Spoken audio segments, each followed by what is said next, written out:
ಸ್ತುತಿಸಿ ಕೊಂಡಾಡೋಣ. ಪರಿಶುದ್ಧವಾದ ಆರಾಧನೆಯನ್ನು ಪ್ರಾರಂಭಿಸುವಂತೆ ದೇವರ ಆಲಯದಲ್ಲಿ ನಾವೆಲ್ಲರೂ ಎದ್ದು ನಿಂತುಕೊಂಡು ನಮ್ಮನ್ನು ನಾವು ಸಿದ್ಧಪಡಿಸಿಕೊಳ್ಳೋಣ.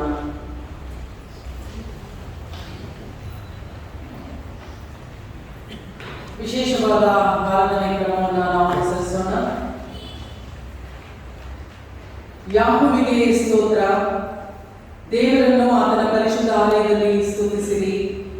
ಆತನ ಶಕ್ತಿ ಪ್ರದರ್ಶಕವಾದ ಆಕಾಶ ಮಂಡಲದಲ್ಲಿ ಆತನನ್ನು ಸ್ತುತಿಸಿರಿ.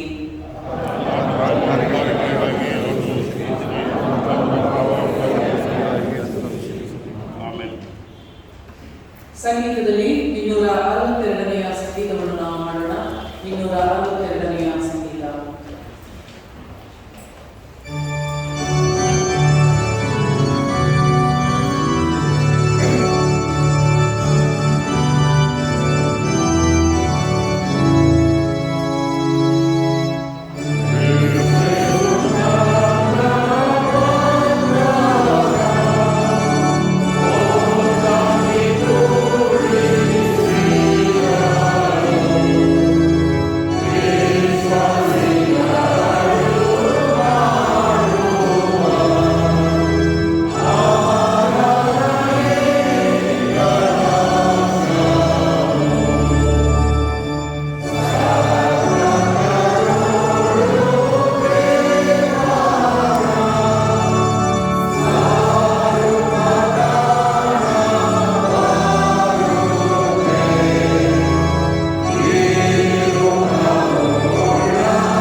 ಸೃಷ್ಟಿಕರ್ತನಾದ ದೇವರೇ, ನಿನ್ನ ಸ್ವರೂಪದಲ್ಲಿ ಮಾನವರಾದ ನಮ್ಮನ್ನು ಸೃಷ್ಟಿಸಿರುವುದಕ್ಕಾಗಿಯೂ, ನಿನ್ನ ಜೀವಶ್ವಾಸವನ್ನು ನಮ್ಮಲ್ಲಿ ಇರಿಸಿರುವುದಕ್ಕಾಗಿಯೂ, ನಿನ್ನ ಅನ್ಯೋನ್ಯತೆಯಲ್ಲಿ ಬಾಳುವಂತೆ ನಮ್ಮನ್ನು ಪ್ರೇರೇಪಿಸಿರುವುದಕ್ಕಾಗಿಯೂ ನಿನ್ನನ್ನು ವಂದಿಸುತ್ತೇವೆ. ಸೃಷ್ಟಿಕರ್ತರಾದ ದೇವರೇ, ನಿನ್ನ ವಾಗ್ದಾನಕ್ಕನುಸಾರವಾಗಿ ಕಾಲವು ಪರಿಪೂರ್ಣವಾದಾಗ ನೀನು ನಿನ್ನ ಏಕೈಕ ಕುಮಾರನನ್ನು ಈ ಲೋಕಕ್ಕೆ ಕಳುಹಿಸಿಕೊಟ್ಟಿರುವುದಕ್ಕಾಗಿಯೂ, ಆತನ ಮೂಲಕವಾಗಿ ನಿನ್ನ ಚಿತ್ತವನ್ನು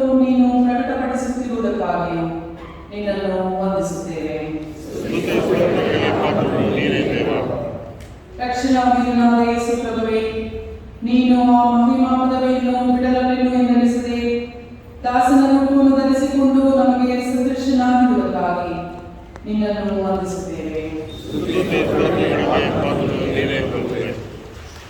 ರಕ್ಷಣಾ ವೀರನಾದ ಯೇಸು ಪ್ರಭುವೇ, ನಮಗೋಸ್ಕರ ನೀನು ಮಾಡಿರುವ ಎಲ್ಲ ತ್ಯಾಗಗಳಿಗಾಗಿಯೂ ನಮಗೋಸ್ಕರ ನೀನು ಅನುಭವಿಸಿದ ಘೋರ ಶ್ರಮೆಗಳಿಗೋಸ್ಕರವಾಗಿಯೂ ನಿನ್ನನ್ನು ವಂದಿಸುತ್ತೇವೆ. ಪವಿತ್ರನಾದ ದೇವರೇ, ನಮ್ಮನ್ನು ಅನಾಥರನ್ನಾಗಿ ಬಿಟ್ಟು ಬಿಡದೆ ಆತ್ಮನ ಅಭಿಷೇಕದಿಂದ ನಮ್ಮನ್ನು ಬಲಪಡಿಸುವ ನಿನ್ನ ಕಾರ್ಯಗಳಿಗಾಗಿ ಸತ್ಯದಲ್ಲಿ ನಮ್ಮನ್ನು ನಡೆಸುತ್ತಿರುವ ನಿನ್ನ ಪ್ರೇರೇಪಣೆಗೋಸ್ಕರವಾಗಿ ಸೇವೆಯಲ್ಲಿ ನೀನು ನಮಗೆ ಕೊಡುತ್ತಿರುವ ಮಾರ್ಗದರ್ಶನಗಳಿಗಾಗಿ ನಿನ್ನನ್ನು ವಂದಿಸುತ್ತೇವೆ.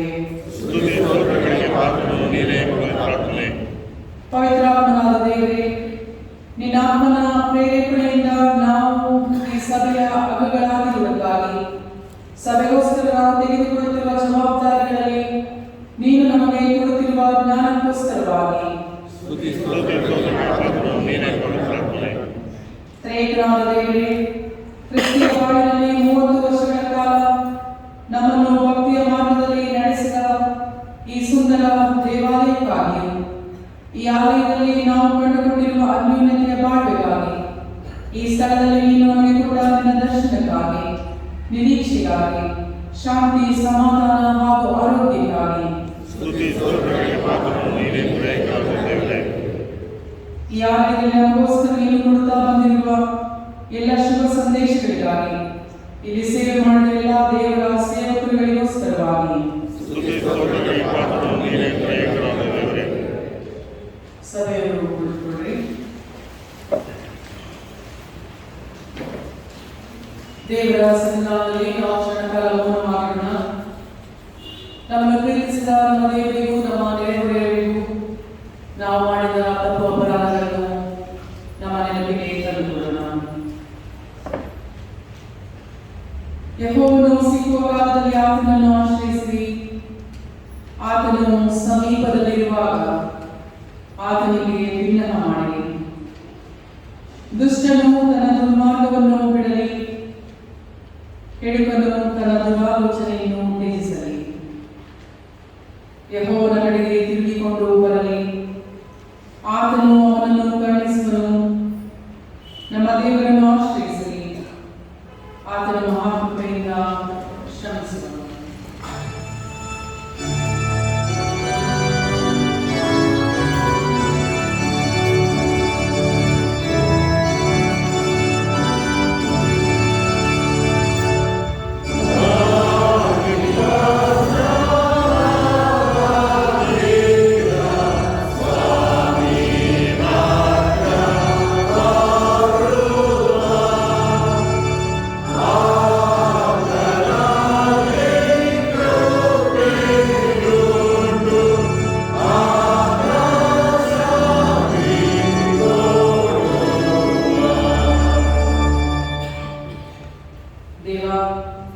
ನಾನೆಂಬ ಮಮತೆಯ ಅಹಂಭಾವಗಳನ್ನು ನಮ್ಮ ಹೃದಯದಲ್ಲಿ ತುಂಬಿಕೊಂಡು ನಿನ್ನನ್ನು ಮರೆತಿದ್ದೇವೆ. ನಮ್ಮ ಇರುವಿಕೆಗೂ ಉಳಿವಿಗೂ ನೀನೇ ಕಾರಣಕರ್ತನೆಂಬುದನ್ನು ಮರೆತು ನಾವು ತಿಳಿದು ಮಾಡುವ ನಮ್ಮ ಪಾಪಗಳನ್ನು ಕ್ಷಮಿಸು.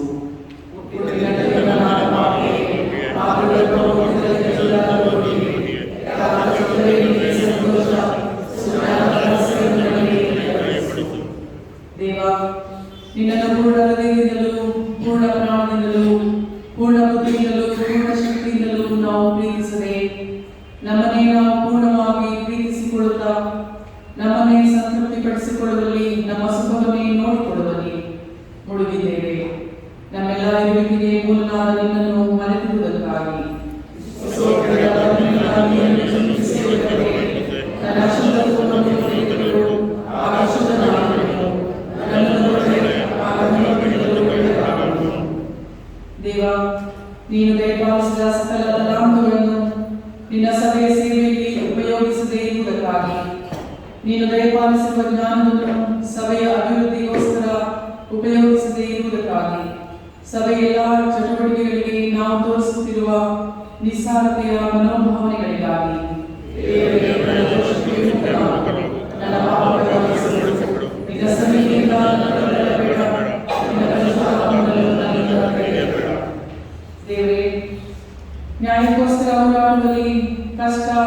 ಅಂತರಗಳಲ್ಲಿ ಇರುವವರಿಗೋಸ್ಕರ ಕರುಣೆ ತೋರಿಸುವಲ್ಲಿ, ಸಭೆಯ ಅನ್ಯೋನ್ಯತೆಯನ್ನು ಕಾಪಾಡುವುದರಲ್ಲಿ, ಶಾಶ್ವತವಾದ ಜೀವಿತವನ್ನು ಜೀವಿಸುವಲ್ಲಿ ನಾವು ಸೋತು ಹೋಗಿರುವುದಕ್ಕಾಗಿ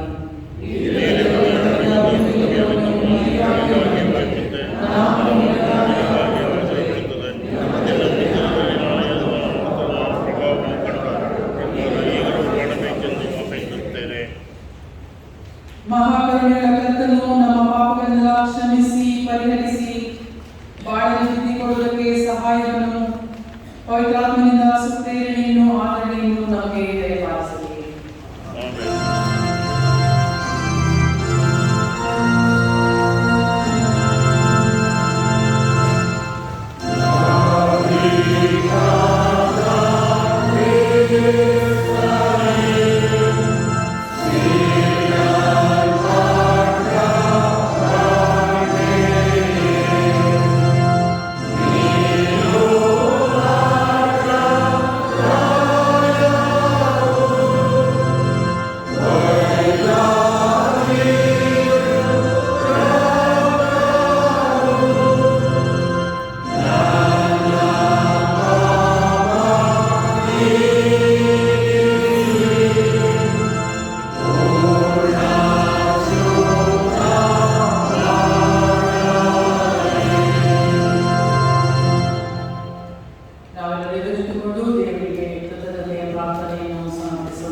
ಸರ್ವಸೃಷ್ಟಿಯ ಪರಿಪಾಲನಾದ ದೇವರೇ, ನಿನ್ನ ಕೈಗಳು ನನ್ನನ್ನು ರೂಪಿಸಿ ನಿಲ್ಲಿಸಿದವು, ನಿನ್ನ ಅಂಗೈಗಳಲ್ಲಿ ನನ್ನನ್ನು ಚಿತ್ರಿಸಿಕೊಂಡಿದೆ. ನನ್ನ ಪೌಡಿಗಳು ಸದಾ ನಿನ್ನ ಕಣ್ಣೆದುರಿನಲ್ಲಿದೆ. ದೇವರೇ, ತಾಯಿಯ ಗರ್ಭದಲ್ಲಿಯೇ ನನ್ನನ್ನು ರೂಪಿಸಿದವನು, ನನ್ನ ಅಂತರೇಂದ್ರಿಯಗಳನ್ನು ಉಂಟು ಮಾಡಿದವನು ನೀನು. ದೇವರೇ, ನೀನು ದಾನವಾಗಿ ನೀಡಿದ ಜೀವನಕ್ಕಾಗಿ ನಿನಗೆ ಅನಂತ ವಂದನೆಗಳು. ನೀನು ಆಶೀರ್ವದಿಸಿ ದಯಪಾಲಿಸುವ ಆರೋಗ್ಯಕ್ಕಾಗಿ ನಿನಗೆ ಕೃತಜ್ಞತೆಗಳು.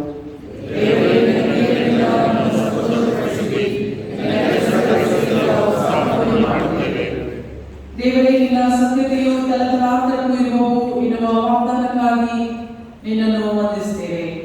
ನಮ್ಮ ಸಭೆಯ ಮತ್ತು ಲೋಕದ ಸಮಸ್ತ ಮಕ್ಕಳ ಹಾಗೂ ಯೌವನಸ್ಥರಿಗಾಗಿ ಮತ್ತು ಅವರಿಗೆ ನೀನು ಆಶೀರ್ವದಿಸಿದ ಜ್ಞಾನ ಹಾಗೂ ನಾಯಕತ್ವಗಳಿಗಾಗಿ, ಅವರ ಹೃದಯದಲ್ಲಿ ಇರಿಸಿದ ನಂಬಿಕೆ ಶ್ರದ್ಧೆಗಳಿಗಾಗಿ ನಿನಗೆ ಕೃತಜ್ಞತೆಗಳು.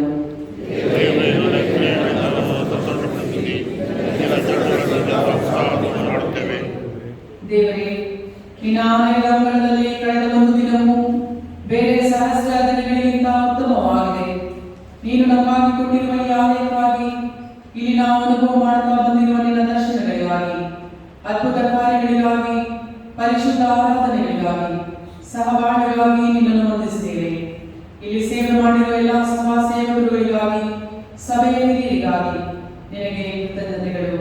ಪರಿಶುದ್ಧ ಆಲಯದ ಸರ್ವತೋಮುಖ ಅಭಿವೃದ್ಧಿಗಾಗಿ ಕೆಲಸ ಮಾಡಿದ ಪ್ರತಿಯೊಬ್ಬರಿಗಾಗಿ ನಿನ್ನನ್ನು ವಂದಿಸುತ್ತೇವೆ.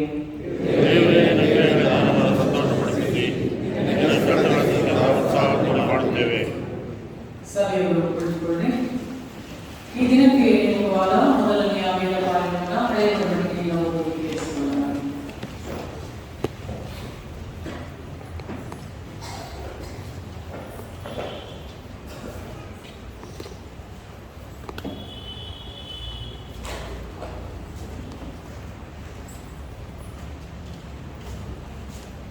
ನಮ್ಮ ದೇವಾಲಯದ 30ನೇ ವಾರ್ಷಿಕೋತ್ಸವದ ವಿಶೇಷ ಆರಾಧನೆಯಂದು ಸತ್ಯವೇದ ಪಾರಾಯಣಕ್ಕಾಗಿ ಹಳೆ ಒಡಂಬಡಿಕೆಯ ನೇಮಕವಾದ ಭಾಗವು 1ನೇ ಅರಸುಗಳ ಪುಸ್ತಕ ಅಧ್ಯಾಯ 8 ವಚನಗಳು 22ರಿಂದ 30ರವರೆಗೆ. 1ನೇ ಅರಸುಗಳ ಪುಸ್ತಕ ಅಧ್ಯಾಯ 8 ವಚನಗಳು 22ರಿಂದ 30ರವರೆಗೆ. ದೇವರ ವಾಕ್ಯವನ್ನು ಕೇಳೋಣ. ತರುವಾಯ ಸೊಲೊಮೋನನು ಎಲ್ಲ ಇಸ್ರಾಯೇಲರ ಎದುರಿನಲ್ಲಿ ಯೆಹೋವನ ಯಜ್ಞವೇದಿಯ ಮುಂದೆ ನಿಂತು ಆಕಾಶದ ಕಡೆಗೆ ಕೈಗಳನ್ನೆತ್ತಿ ಹೀಗೆ ಪ್ರಾರ್ಥಿಸಿದನು. ಇಸ್ರಾಯೇಲ್ ದೇವರಾದ ಯೆಹೋವನೇ, ಭೂಲೋಕದಲ್ಲಿಯೂ ಪರಲೋಕದಲ್ಲಿಯೂ ನಿನಗೆ ಸಮಾನನಾದ ದೇವರಿಲ್ಲ. ಪೂರ್ಣ ಮನಸ್ಸಿಂದ ನಿನ್ನನ್ನು ನಿನಗೆ ನಡೆದುಕೊಳ್ಳುವಂತಹ ಸೇವಕರ ವಿಷಯದಲ್ಲಿ ನೀನು ನಿನ್ನ ಒಡಂಬಡಿಕೆಯನ್ನು ಕೃಪೆಯನ್ನು ನೆರವೇರಿಸುವವನು. ನಿನ್ನ ಸೇವಕನು ನನ್ನ ತಂದೆಯೂ ಆದ ದಾವೀದನಿಗೆ ಕೊಟ್ಟ ಮಾತನ್ನು ಕೈಗೊಂಡು ನಿನ್ನ ಬಾಯಿ ಕೇಳುವುದನ್ನು ನಿನ್ನ ಹಸ್ತವು ಈಗ ನೆರವೇರಿಸಿತು. ಇಸ್ರಾಯೇಲ್ ದೇವರಾದ ಯೆಹೋವನೇ, ನೀನು ನನ್ನ ತಂದೆಯಾದ ದಾವೀದನಿಗೆ ನಿನ್ನ ಸಂತಾನದವರು ನಿನ್ನಂತೆ ಜಾಗರೂಕತೆಯಿಂದ ನನ್ನ ಮಾರ್ಗದಲ್ಲಿ ನಡೆದುಕೊಳ್ಳುವುದಾದರೆ ಅವರು ತಪ್ಪದೆ ಇಸ್ರಾಯೇಲ್ ಸಿಂಹಾಸನದ ಮೇಲೆ ಕೂತುಕೊಳ್ಳುವಂತೆ ಮಾಡುವೆನು ಎಂಬುದಾಗಿ ವಾಗ್ದಾನ ಮಾಡಿದೆಯಲ್ಲ, ಅದನ್ನು ನೆರವೇರಿಸು. ಇಸ್ರಾಯೇಲ್ ದೇವರೇ, ನೀನು ನಿನ್ನ ಸೇವಕನು ನನ್ನ ತಂದೆಯೂ ಆದ ದಾವೀದನಿಗೆ ನುಡಿದೆಲ್ಲವೂ ಸಾರ್ಥಕವಾಗಲಿ. ದೇವರು ನಿಜವಾಗಿ ಭೂಲೋಕದಲ್ಲಿ ವಾಸಿಸುವನು. ಆಕಾಶವು ಉನ್ನತೋನ್ನತವಾದ ಆಕಾಶವು ನಿನ್ನ ವಾಸಕ್ಕೆ ಸಾಲದು. ಹೀಗಿರುವಲ್ಲಿ ನಾನು ಕಟ್ಟಿಸಿದ ಈ ಮಂದಿರವು ಹೇಗೆ ಸಾಕಾದಿತು? ಆದರೂ ನನ್ನ ದೇವರೇ ಯೆಹೋವನೇ, ನಿನ್ನ ಸೇವಕನ ಪ್ರಾರ್ಥನೆಗೂ ವಿಜ್ಞಾಪನೆಗೂ ಕಿವಿಗೊಡು. ಇವತ್ತು ನಿನ್ನನ್ನು ಪ್ರಾರ್ಥಿಸಿರುವ ನಿನ್ನ ಸೇವಕನ ಮೊರೆಯನ್ನು ಆಲಿಸು. ಈ ಸ್ಥಳವನ್ನು ಕುರಿತು ನನ್ನ ನಾಮ ಪರ್ವವು ಇಲ್ಲಿ ವಾಸಿಸುತ್ತದೆ ಎಂದು ಹೇಳಿದವನೇ, ನಿನ್ನ ಕಟಾಕ್ಷವು ಹಗಲಿರು ಈ ಮಂದಿರದ ಮೇಲಿರಲಿ. ಇಲ್ಲಿ ನಿನ್ನ ಸೇವಕನು ನಿನ್ನನ್ನು ಪ್ರಾರ್ಥಿಸುವಾಗೆಲ್ಲ ಅವನಿಗೆ ಸದುತ್ತರವನ್ನು ದಯಪಾಲಿಸು. ನಿನ್ನ ಸೇವಕನಾದ ನಾನಾಗಲಿ ನಿನ್ನ ಪ್ರಜೆಗಳಾದ ಇಸ್ರಾಯೇಲರಾಗಲಿ ಈ ಸ್ಥಳದ ಕಡೆಗೆ ತಿರುಗಿಕೊಂಡು ನಿನ್ನನ್ನು ಪ್ರಾರ್ಥಿಸುವುದಾದರೆ ನಿನ್ನ ನಿವಾಸವಾಗಿರುವ ಪರ್ವತದಿಂದ ನಮ್ಮ ವಿನಾವನ್ನು ಕೇಳಿ ಕ್ಷಮೆಯನ್ನು ಅನುಗ್ರಹಿಸು ಎಂಬುದೇ ದೇವರಿಗೆ ಸ್ತೋತ್ರವಾಗಲಿ. ಪತ್ರಿಕೆಗಳಿಂದ ಎರಡನೆಯ ವೇದಭಾಗವನ್ನು ನಾವು ತಿಳಿಸಿಕೊಳ್ಳೋಣ.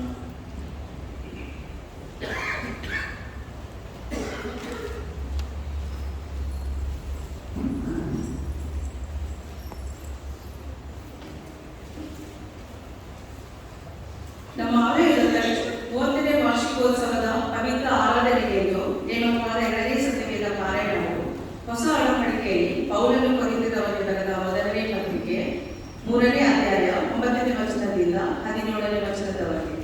The designated second scripture reading for the 30th church anniversary holy worship is the first epistle of St. Paul to the Corinthians, chapter 3, verses from 9 to 17. ಕೊರಿಂಥದವರಿಗೆ ಬರೆದ ಮೊದಲನೇ ಪತ್ರಿಕೆ ಅಧ್ಯಾಯ 3 ವಚನಗಳು 9ರಿಂದ 17. ದೇವರ ವಾಕ್ಯವನ್ನು ಕೇಳೋಣ. ನಾವು ದೇವರ ಜೊತೆ ಕೆಲಸದವರು, ನೀವು ದೇವರ ಹೊಲವು ದೇವರ ಕಟ್ಟಡವೂ ಆಗಿದ್ದೀರಿ. ದೇವರು ನನಗೆ ಕೃಪೆಯಿಂದ ಒಪ್ಪಿಸಿದ ಕೆಲಸವನ್ನು ನಡೆಸಿ ನಾನು ಪ್ರವೀಣ ಶಿಲ್ಪಿಯಂತೆ ಅಸ್ತಿವಾರ ಹಾಕಿದೆನು, ಮತ್ತೊಬ್ಬನು ಅದರ ಮೇಲೆ ಕಟ್ಟುತ್ತಾನೆ. ಪ್ರತಿಯೊಬ್ಬನು ತಾನು ಅದರ ಮೇಲೆ ಎಂಥದ್ದನ್ನು ಕಟ್ಟುತ್ತಾನೋ ಎಚ್ಚರಿಕೆಯಾಗಿರಬೇಕು. ಹಾಕಿರುವ ಅಸ್ತಿವಾರವು ಯೇಸು ಕ್ರಿಸ್ತನೇ. ಆ ಅಸ್ತಿವಾರವನ್ನಲ್ಲದೆ ಮತ್ತೊಂದು ಅಸ್ತಿವಾರವನ್ನು ಯಾರೂ ಹಾಕಲಾರರಷ್ಟೇ. ಆ ಅಸ್ತಿವಾರದ ಮೇಲೆ ಚಿನ್ನ, ಬೆಳ್ಳಿ, ರತ್ನ, ಕಟ್ಟಿಗೆ, ಹುಲ್ಲು, ಆಪು ಮುಂತಾದವುಗಳಲ್ಲಿ ಯಾವುದರಿಂದ ಕಟ್ಟಿದರೂ ಅವನವನ ಕೆಲಸವು ವ್ಯಕ್ತವಾಗುವುದು. ಕ್ರಿಸ್ತನು ಬರುವ ದಿನವು ಬೆಂಕಿಯೊಳಗೆ ಉದಯವಾಗಿ ಆ ಕೆಲಸವನ್ನು ಸ್ಪಷ್ಟವಾಗಿ ತೋರಿಸುವುದು. ಅವನವನ ಕೆಲಸವೆಂದದ್ದೋ ಆ ಬೆಂಕಿ ಶೋಧಿಸುವುದು. ಒಬ್ಬನು ಆ ಅಸ್ತಿವಾರದ ಮೇಲೆ ಕಟ್ಟಿದ್ದು ಉಳಿದರೆ ಅವನಿಗೆ ಸಂಬಳ ಬರುವುದು. ಒಬ್ಬನು ಕಟ್ಟಿದ್ದು ಸುಟ್ಟು ಹೋದರೆ ಅವನಿಗೆ ಸಂಬಳವು ನಷ್ಟವಾಗುವುದು. ತಾನಾದರೂ ರಕ್ಷಣೆ ಹೊಂದುವನು, ಆದರೆ ಬೆಂಕಿಯೊಳಗಿಂದ ತಪ್ಪಿಸಿಕೊಂಡವನ ಆಗಿರುವನು. ನೀವು ದೇವರ ಆಲಯವಾಗಿದ್ದೀರೆಂದು, ದೇವರ ಆತ್ಮನು ನಿಮ್ಮಲ್ಲಿ ವಾಸ ಮಾಡುತ್ತಾನೆಂದು ನಿಮಗೆ ಗೊತ್ತಿಲ್ಲವೋ? ಯಾವನಾದರೂ ದೇವರ ಆಲಯವನ್ನು ಕೆಡಿಸಿದರೆ ದೇವರು ಅವನನ್ನು ಕೆಡಿಸುವನು.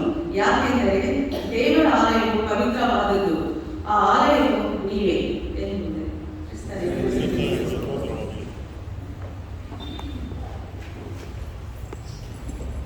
ನಾವೆಲ್ಲರೂ ತಿಳಿದುಕೊಂಡು ಸಂಗೀತದಲ್ಲಿ 256ನೆಯ ಸಂಗೀತವನ್ನು ನಾವು ಮಾಡೋಣ.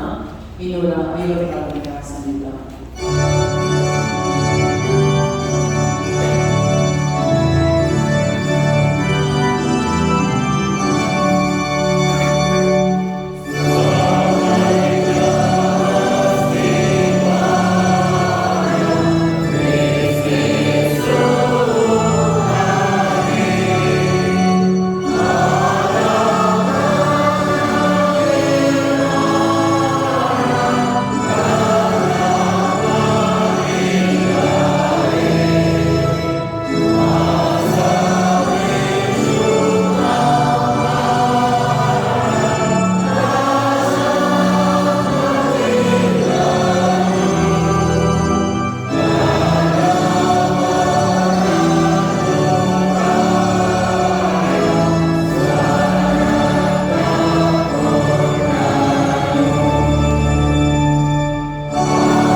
ಸಮಯದ ಕಾರ್ಯಗಳನ್ನು ಉದ್ದೇಶಿಸಿಕೊಳ್ಳೋಣ.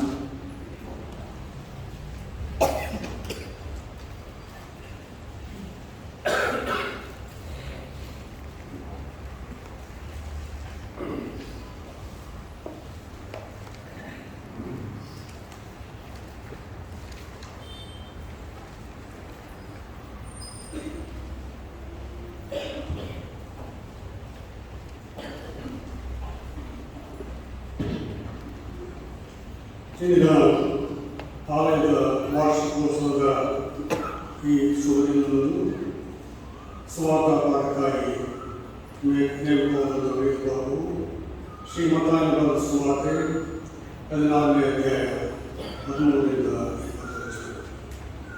ಶ್ರೀ ಮತ್ತಾಯನ ಬರೆದ ಸುವಾರ್ತೆ 16ನೇ ಅಧ್ಯಾಯ 13ರಿಂದ ಕೆಲವು ವಚನಗಳು. ಪೇತ್ರನು ಯೇಸುವನ್ನು ಕ್ರಿಸ್ತನೆಂದು ಆಯ್ಕೆ ಮಾಡಿತು.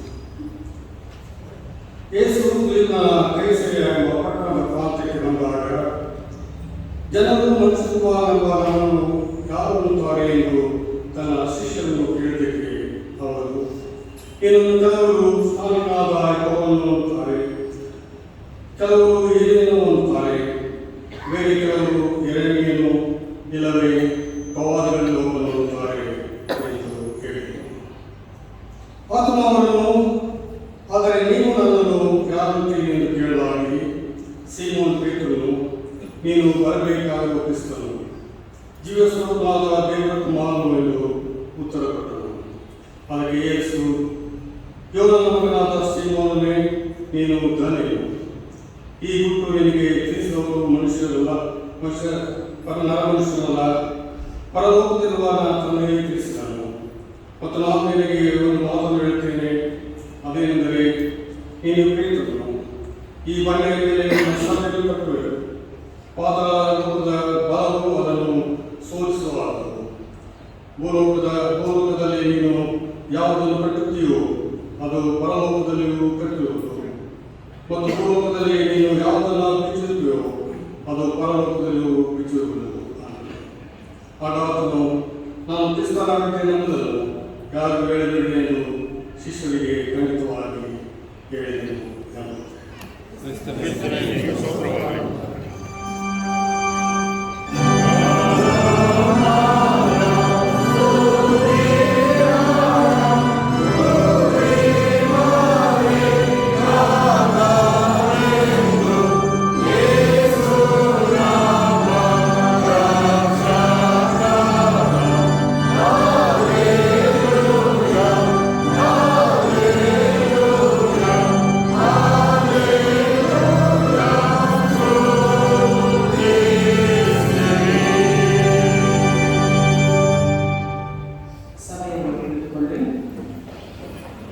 ಕರ್ತನಲ್ಲಿ ಪ್ರೀತಿಯುಳ್ಳ ದೇವಜನರೇ, 30ನೇ ವರ್ಷದ ನಮ್ಮ ಪರಿಶುದ್ಧವಾದ ಆಲಯದ ವಾರ್ಷಿಕೋತ್ಸವವನ್ನು ನಾವು ಆಚರಿಸುವಂತಹ ವಿಶೇಷವಾದ ಸಂದರ್ಭದಲ್ಲಿ ದೇವರ ವಾಕ್ಯ ಸಂದೇಶವನ್ನು ನಮಗೋಸ್ಕರ ನೀಡುವುದಕ್ಕಾಗಿ ರೆವರೆಂಡ್ ಡಾಕ್ಟರ್ ಎಚ್.ಎಂ. ವಾಟ್ಸನ್ ಮೈನವರು ನಮ್ಮ ಮಧ್ಯದಲ್ಲಿದ್ದಾರೆ.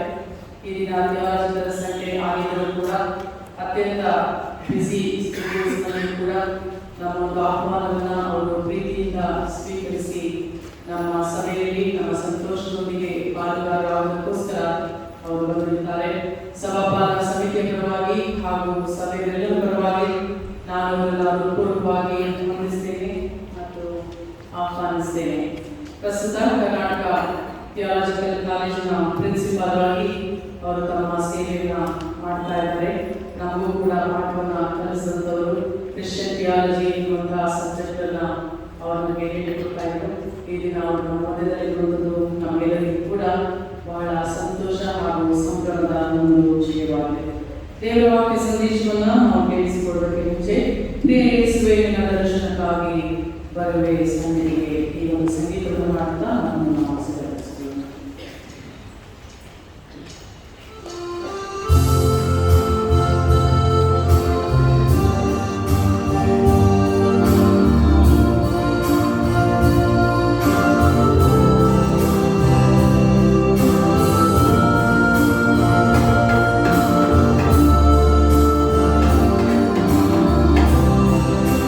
Thank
ವಾಕ್ಯಗಳು ಕೇಳುವುದಕ್ಕೆ ನಾನು ಸಿದ್ಧ ಮಾಡಿಕೊಳ್ಳೋಣ. ಒಂದು ಕ್ಷಣ ಮೌನವಾಗಿ ತಲೆಬಾಗಿ ಪ್ರಾರ್ಥನೆ ಮಾಡೋಣ.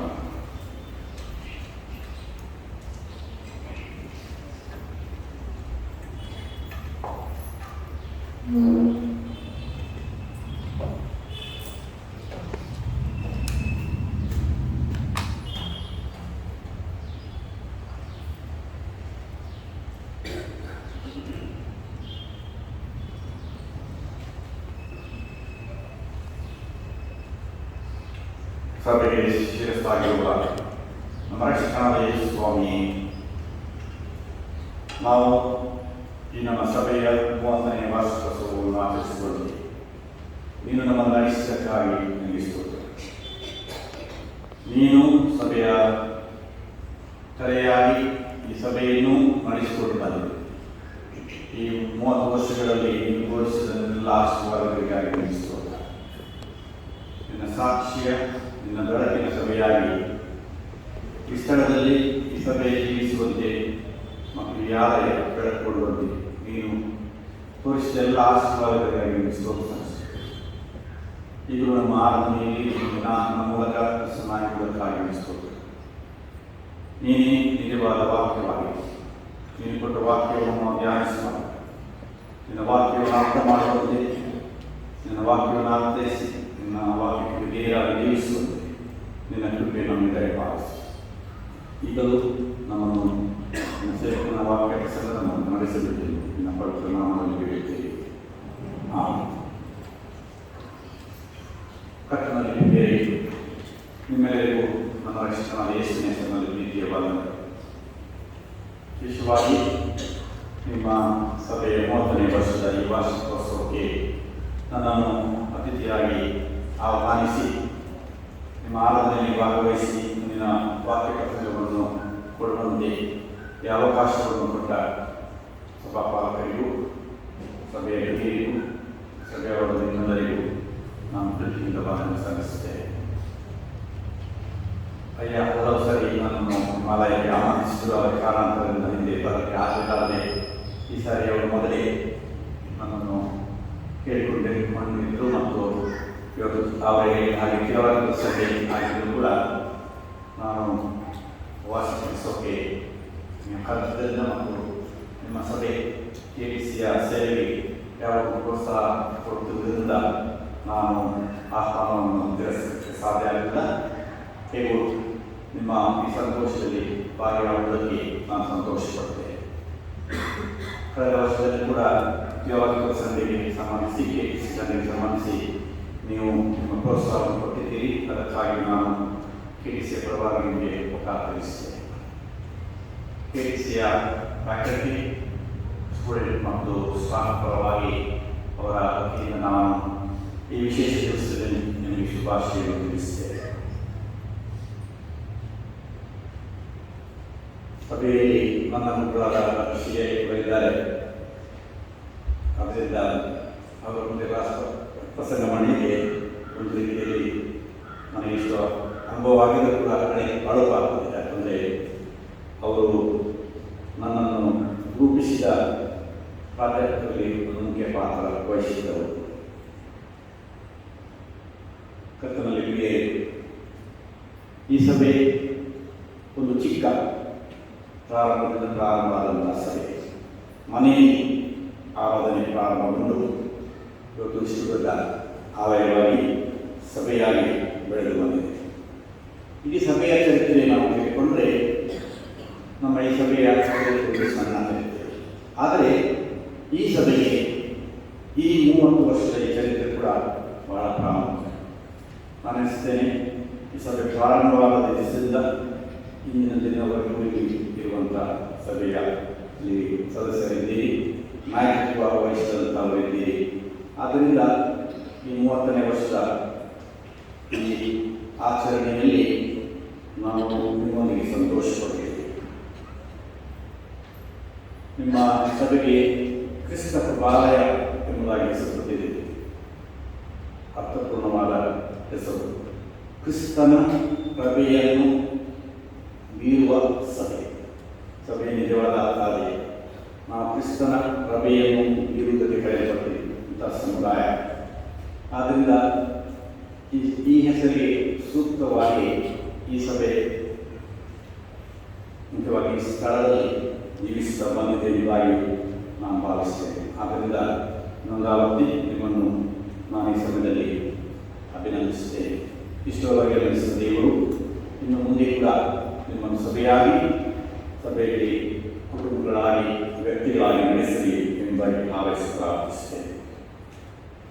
ಇಂದಿನ ಈ ದಿವಸದ ಸಂದೇಶಕ್ಕೆ ಸಂಬಂಧಿಸಿ ಓದಿ ಕೇಳಿದ ವಾಕ್ಯಗಳಿಗೆ ಪೂರಕವಾಗಿ ನಾನು ಆರಿಸಿಕೊಂಡ ಒಂದು ವಚನ ಶ್ರೀ ಪೌಲನು ತಿಮೋಥೆಯನಿಗೆ ಬರೆದ ಮೊದಲನೇ ಪತ್ರಿಕೆಯ 14ನೇ ವಚನ. ಶ್ರೀ ಪೌಲನು ತಿಮೋಥೆಯನಿಗೆ ಬರೆದ ಮೊದಲನೇ ಪತ್ರಿಕೆಯ 14ನೇ ವಚನ. ಅಲ್ಲಿ ಬರೆದಿರುವ ವಾಕ್ಯ ಹೀಗಿದೆ: ನಿನ್ನ ವಶಕ್ಕೆ ಕೊಡಲ್ಪಟ್ಟಿರುವುದನ್ನು ಶ್ರೇಷ್ಠವೆಂದು ತಿಳಿದು ನಮ್ಮಲ್ಲಿ ವಾಸವಾಗಿರುವ ಪವಿತ್ರಾತ್ಮನ ಮೂಲಕ ಕಾಪಾಡು. ಪೌಲನು ತಿಮೋಥೆಯನಿಗೆ ಈ ವಿಚಾರವನ್ನು ಬರೆದ ಕಾಂಟೆಕ್ಸ್ಟ್ ಇದೆ. ನಾನು ಅದನ್ನು ವಿವರಿಸುವುದರ ಬದಲಾಗಿ ಈ ವಾಕ್ಯ 30ನೇ ವರ್ಷೋತ್ಸವವನ್ನು ಆಚರಿಸುವ ನಮ್ಮ ಸಭೆಗೆ ಏನು ಸಂದೇಶ ಕೊಡುತ್ತದೆ ಎಂಬುದನ್ನು ಧ್ಯಾನ ಮಾಡಲು ಬಯಸುತ್ತೇವೆ. ನಾವು ಪ್ರೊಟೆಸ್ಟೆಂಟ್ ಸಂಪ್ರದಾಯಕ್ಕೆ ಸೇರಿದರು. ಪ್ರೊಟೆಸ್ಟೆಂಟ್ ಅಂತ ಹೇಳಿದರೆ ಪುನಃಸ್ಥಾಪನಾ ಸಂಪ್ರದಾಯಕ್ಕೆ ಸೇರಿದರು. ಆದ್ದರಿಂದ ಪುನಃಸ್ಥಾಪನಾ ಬಳುವಳಿ, ದ ಹೆರಿಟೇಜ್ ಆಫ್ ರಿಫಾರ್ಮೇಷನ್ ಅಂತಂದರೆ ಅದನ್ನು ನಾವು ಹೊಂದಿದವರು. ಆದ್ದರಿಂದ ಪುನಃಸ್ಥಾಪನಾ ಬಳುವಳಿ ನಮಗೇನು ಕೊಟ್ಟಿದೆ ಎಂಬುದನ್ನು ಈ ವಚನದ ಹಿನ್ನೆಲೆಯಲ್ಲಿ ನಾವು ಅರ್ಥೈಸಲು ಪ್ರಯತ್ನಿಸೋಣ. ಮೊದಲದಾಗಿ ಅಂದರೆ ನಮ್ಮ ವಶಕ್ಕೆ ಏನು ಕೊಡಲ್ಪಟ್ಟಿದೆ? ಮೊದಲದಾಗಿ ಭಕ್ತಿಯ ಜ್ವಾಲೆ. ಇವತ್ತು ಭಕ್ತಿ ಎಂಬ ಪದಕ್ಕೆ ನಿರ್ದಿಷ್ಟ ಮತ್ತು ಏಕಮುಖ ಅರ್ಥ ಇದೆ. 20ನೇ ಶತಮಾನದ ನಂತರದಲ್ಲಿ ಭಕ್ತಿಯನ್ನು ಆತ್ಮಿಕ, ಪಾರಲೌಕಿಕ ಅಂದರೆ ಅದರ ವರ್ಲ್ಡ್ ಮತ್ತು ವೈಯಕ್ತಿಕ ಎಂಬ ಅರ್ಥದಲ್ಲಿ ಮಾತ್ರ ಅರ್ಥೈಸಲಾಗಿದೆ. ಆದ್ದರಿಂದ ಭಕ್ತಿಯನ್ನು ಒಂದು ಪ್ರತ್ಯೇಕತೆಯ ಅಂಶವಾಗಿ ನಾವು ಅರ್ಥೈಸಿಕೊಂಡು ಬರ್ತಾ ಇದ್ದೇವೆ. ಇದು ಆದರೆ ನಾವು ಪುನಃಸ್ಥಾಪನೆಯ ಹಿನ್ನೆಲೆಯಲ್ಲಿ ಗಮನಿಸಿದಾದರೆ ಎಲ್ಲ ಸಭೆಯ ಕಾರ್ಯಗಳಿಗೆ, ಪುನಃಸ್ಥಾಪನೆಗೆ, ಪುನರುಜ್ಜೀವನಕ್ಕೆ ಆಧಾರ ಭಕ್ತಿಯ ಜ್ವಾಲೆ. ಈ ಭಕ್ತಿ ಎಂಬುದು ಒಂದು ಆಧ್ಯಾತ್ಮಿಕ ಅನ್ವೇಷಣೆಯಾಗಿದೆ, ಎ ಸ್ಪಿರಿಚುವಲ್ ಸರ್ಚ್. ಈ ಆಧ್ಯಾತ್ಮಿಕ ಅನ್ವೇಷಣೆ ಸತ್ಯದ ಅನ್ವೇಷಣೆಯಾಗಿದೆ. ನಾನು ಲೂಥರ್ ಮತ್ತು ವೆಸ್ಲಿ ಸಹೋದರರನ್ನು ಇಲ್ಲಿ ಉಲ್ಲೇಖಿಸಿ ಬಯಸ್ತೇನೆ. ಅವರ ಜೀವನವನ್ನು ನಾವು ಗಮನಿಸಿದಾಗಲೂ ಅಲ್ಲಿ ಕಂಡುಬರುವಂತಹ ಭಕ್ತಿಯ ಅಂಶ ಏನಂತ ಹೇಳಿದರೆ ಸತ್ಯದ ಅನ್ವೇಷಣೆ. ಲೂಥರನಲ್ಲಿ ನಾನು ನೀತಿವಂತ ದೇವರ ಕೃಪೆಯನ್ನು ಹೇಗೆ ಪಡೆದುಕೊಳ್ಳಬಹುದು ಎಂಬ ಅನ್ವೇಷಣೆ. ಅದು ವೈಯಕ್ತಿಕ ನೆಲೆಯಲ್ಲಿ ಮಾತ್ರವಿರದೆ ಅದು ಇಡೀ ಸಮುದಾಯದ ಪುನರುಜ್ಜೀವನಕ್ಕೆ ಕಾರಣವಾದಂತಹ ಒಂದು ಅನ್ವೇಷಣೆಯಾಗಿದೆ. ವೆಸ್ಲಿ ಸಹೋದರರು ಕೂಡ ಹಾಗೆ ನೀರಸವಾಗಿ ಸಾಗುತ್ತಿದ್ದ ಸಭೆಯ ಜೀವನದಲ್ಲಿ ಸಭೆಯನ್ನು ಹೇಗೆ ಒಂದು ಜೀವವುಳ್ಳ ಸಭೆಯಾಗಿ ಸಮುದಾಯವಾಗಿ ನಡೆಸಲಿಕ್ಕೆ ಸಾಧ್ಯ ಎಂಬುದಾಗಿ ತೋರಿಸಿಕೊಟ್ಟರು. ಈ ಸಂಪ್ರದಾಯದಲ್ಲಿ ಇರುವ ನಮಗೆ ಈ ಭಕ್ತಿಯ ಅಂಶ ಪ್ರಾಮುಖ್ಯವಾದ. ಈ ಭಕ್ತಿ ಸಾಮುದಾಯಿಕ ಮುಖವನ್ನು ಒಳಗೊಂಡಿದೆ. ಅದು ಕೇವಲ ವೈಯಕ್ತಿಕವಲ್ಲ. ಭಕ್ತಿ ಎಂಬುದು ಕೇವಲ ವೈಯಕ್ತಿಕವಲ್ಲ. ಹಳವರಂಬಡಿಕೆಯ ಪಾರಾಯಣದಲ್ಲಿ ಕೇಳಿದರು, ಸೊಲೊಮೋನನು ಮಾಡಿದ ಪ್ರಾರ್ಥನೆಯಲ್ಲಿ ಹೇಳಿದಂಥ ದೇವರನ್ನು ಸಂಬೋಧಿಸಿದಂಥ ವಿಚಾರ ಇಸ್ರಾಯೇಲಿನ ದೇವರೇ, ಅಂದರೆ ಸಮುದಾಯದ ದೇವರೇ. ನಾವು ಅನೇಕ ವೇಳೆ ಪ್ರಾರ್ಥನೆ ಮಾಡುವಾಗ ಕೂಡ ನನ್ನ ದೇವರೇ ಎಂಬಾಗಿ ಹೇಳ್ತೇವೆ. ಯೇಸು ನಮಗೆ ಪ್ರಾರ್ಥನೆ ಮಾಡಲಿಕ್ಕೆ ಕಲಿಸಿಕೊಟ್ಟಾಗ ದೇವರನ್ನು ಸಂಬೋಧಿಸಿ ಹೇಳುವಂಥದ್ದು ಮಾತು ಪರಲೋಕದಲ್ಲಿರುವ ನಮ್ಮ ತಂದೆ ಎಂಬಾಗಿ ಅದನ್ನು ಕಲಿಸಿಲ್ಲ. ಅಂದರೆ ನಮ್ಮ ಭಕ್ತಿಯಲ್ಲಿ ಸಾಮುದಾಯಿಕ ಮುಖ ಪ್ರಾಮುಖ್ಯತೆ. ಆದ್ದರಿಂದ ಸಭೆ ಎಂಬುದಕ್ಕೆ ಬಹು ಪ್ರಾಮುಖ್ಯತೆ. ನಾವು ದೇವರನ್ನು ಆರಾಧಿಸುವುದು ಕೇವಲ ವೈಯಕ್ತಿಕ ಪ್ರತ್ಯೇಕತೆಯಿಂದ ಬದಲಾಗಿ ನಾವು ಸಮುದಾಯವಾಗಿ ಆಗುತ್ತೇವೆ. ಆ ದೇವರನ್ನು ಆರಾಧಿಸುತ್ತೇವೆ. ಅದಕ್ಕಾಗಿ ನಾವು ಹೊಂದಿದ್ದೇವೆ. ನಾವು ಅನೇಕ ವೇಳೆ ಸಭೆ ಸರಿಯಿಲ್ಲ ಅಂತ ಹೇಳ್ತೇವೆ, ನಮ್ಮನ್ನು ಪ್ರತ್ಯೇಕಿಸಿಕೊಳ್ತೇವೆ. ಆದರೆ ಪುನಃಸ್ಥಾಪಕರು ಹಾಗೆ ಅಲ್ಲ. ಸಭೆ ಸರಿಯಿಲ್ಲದಿದ್ದರೆ ನಾನು ಏನು ಮಾಡಬಹುದು ಎಂಬುದಾಗಿ ತಮ್ಮ ಆಧ್ಯಾತ್ಮಿಕ ಅನುಭವದ ಹಿನ್ನೆಲೆಯಲ್ಲಿ ಸಭೆಯನ್ನು ಪುನರುಜ್ಜೀವನಗೊಳಿಸಲಿಕ್ಕೆ ಅವರು ಪ್ರಯತ್ನಿಸಿದವರು, ಬದಲಾವಣೆಗಾಗಿ ಪ್ರಯತ್ನಿಸಿದವರು, ಮತ್ತು ಅದು ಈ ಲೋಕದ ಜೀವನಕ್ಕೆ ಸಂಬಂಧಪಟ್ಟದ್ದು. ಆದ್ದರಿಂದ ಭಕ್ತಿ ಎಂಬುದು ಇನ್ನೊಂದು ಲೋಕದ ಅದರ ಒಳ್ಳೆಯಗೆ ಸಂಬಂಧಪಟ್ಟದಲ್ಲ, ಕೇವಲ ಪಾರಲೌಕಿಕ ವಿಷಯಕ್ಕೆ ಸಂಬಂಧಪಟ್ಟದಲ್ಲ, ಬದಲಾಗಿ ಅದು ನಮ್ಮ ಈ ಲೋಕದ ಜೀವನಕ್ಕೆ ಸಂಬಂಧಪಟ್ಟ. ಎರಡನೇದಾಗಿ ಅಸಮ್ಮತಿಯ ಆಧ್ಯಾತ್ಮಿಕತೆ, ಸ್ಪಿರಿಚುವಾಲಿಟಿ ಆಫ್ ಡಿಸೆಂಟ್. ಸಾಮಾನ್ಯವಾಗಿ ನಾವು ಅಸಮ್ಮತಿಯನ್ನು ನಕಾರಾತ್ಮಕವಾಗಿ ಕಾಣುತ್ತೇವೆ. ಆದ್ದರಿಂದ ಎಲ್ಲೆಲ್ಲಿ ಅಸಮ್ಮತಿ ಬರ್ತದೋ ಅದನ್ನು ಗಮನಿಸುವಂಥ ಪ್ರಯತ್ನ ಎಲ್ಲ ಕಡೆಗಳಲ್ಲಿ ಕಂಡುಬರುತ್ತದೆ. ಚರಿತ್ರೆ ಇದ್ದದ್ದು ಕೂಡ ನಾವು ಅಸಮ್ಮತಿಯನ್ನು ಅಪಸ್ವರ ಎಂಬುದಾಗಿ ಹೇಳ್ತೇವೆ. ಒಂದು ಸಂಗೀತ ಹಾಡುವಾಗ ಅದು ಸರಿಯಾಗಿ ಹಾಡಬೇಕಾದ್ರೆ ಅಲ್ಲಿ ಅಪಸ್ವರ ಇರಬಾರದು. ನಾವು ಡಿಸೆಂಟನ್ನು ಅಥವಾ ಅಸಮ್ಮತಿಯನ್ನು ಈ ಅಪಸ್ವರ ಎಂಬುದಾಗಿ ಭಾವಿಸ್ತೇವೆ. ಆದ್ದರಿಂದಲೇ ಅದನ್ನು ನಾವು ನಕಾರಾತ್ಮಕವಾಗಿ ಕಾಣೋಣ. ಆದರೆ ಇಲ್ಲಿ ಪ್ರಶ್ನೆ, ಅಸಮ್ಮತಿ ಯಾವುದಕ್ಕೆ? ನಾವು ಕೆಲವು ಇದ್ದೇವೆ, ಏನು ಹೇಳಿದ್ರು ಅಸಮ್ಮತಿ ತೋರಿಸ್ತೀವಿ ಅಂತಲ್ಲ. ಅಸಮ್ಮತಿ ಯಾವುದಕ್ಕೆ ಏನು?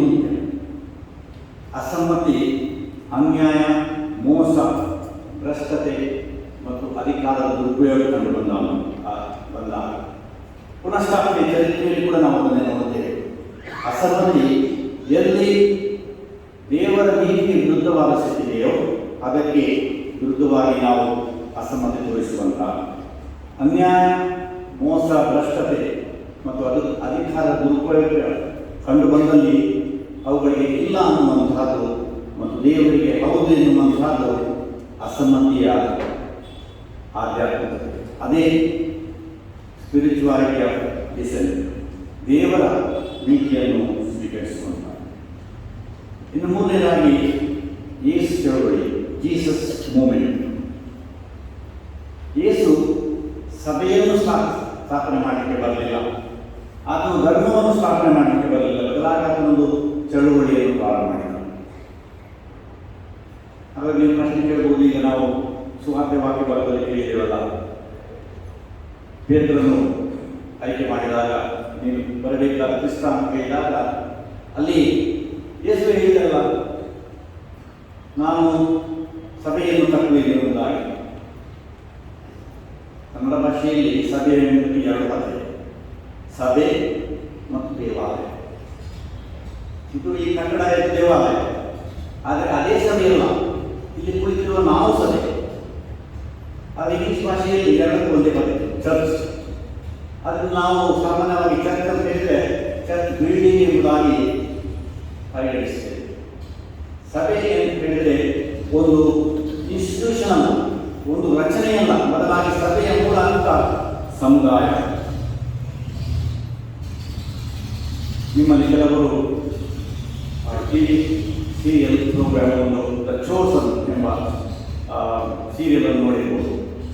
ಅದರಲ್ಲಿ ಹೇಳುವ ವಿಷಯ ಎಲ್ಲ ಚಾರಿತ್ರಿಕವಾಗಿ ನಡೆಯುವುದನ್ನು ಕೂಡ ಇರಿಸಿಯಲ್ಲಿ ಹೇಗೆ ಯೇಸುವಿನ ಜೀವನ ಮತ್ತು ಬೋಧನೆ ಒಂದು ಚಳುವಳಿಯಾಗಿದೆ ಎಂಬುದನ್ನು ಅದು ತೋರಿಸುತ್ತದೆ. ಯೇಸು ಪ್ರಾರಂಭ ಮಾಡಿದಂತಹ ಈ ಚಳುವಳಿ, A movement, it was A movement. ಅದಕ್ಕಾಗಿ ನಾವು ಅದನ್ನು ಜೀಸಸ್ ಮೂವ್ಮೆಂಟ್ ಎಂಬುದಾಗಿ ಕರೆಯುತ್ತಾರೆ. ಈ ಚಳುವಳಿಯಲ್ಲಿ ದೇವರ ರಾಜ್ಯ ಕೇಂದ್ರೀಕೃತವಾಗಿದೆ. ಯೇಸು ತನ್ನ ಸೇವೆಯನ್ನು ಪ್ರಾರಂಭ ಮಾಡುವಾಗ ಹೇಳಿದ ಮಾತು, ದೇವರ ರಾಜ್ಯ ಸಮೀಪಿಸಿದ್ದು, ದೇವರ ಕಡೆಗೆ ತಿರುಗಿಕೊಂಡು ಸುವಾರ್ತೆಯನ್ನು ನಂಬಿದೆ. ಯೇಸುವಿನ ಇಡೀ ಸೇವೆ ದೇವರ ರಾಜ್ಯವನ್ನು ಸ್ಥಾಪಿಸಿದೆ. ಇಲ್ಲಿ ಕೂಡ ನಾವು ತಪ್ಪಾಗಿ ಅರ್ಥೈಸಿ ಅದನ್ನು ಬೇರೆ ಯೇಸು ಹೇಳಿದಂತೆ ಭಿನ್ನವಾಗಿ ಅರ್ಥೈಸಿದೆ. ದ ಕಿಂಗ್ಡಮ್ ಆಫ್ ಗಾಡ್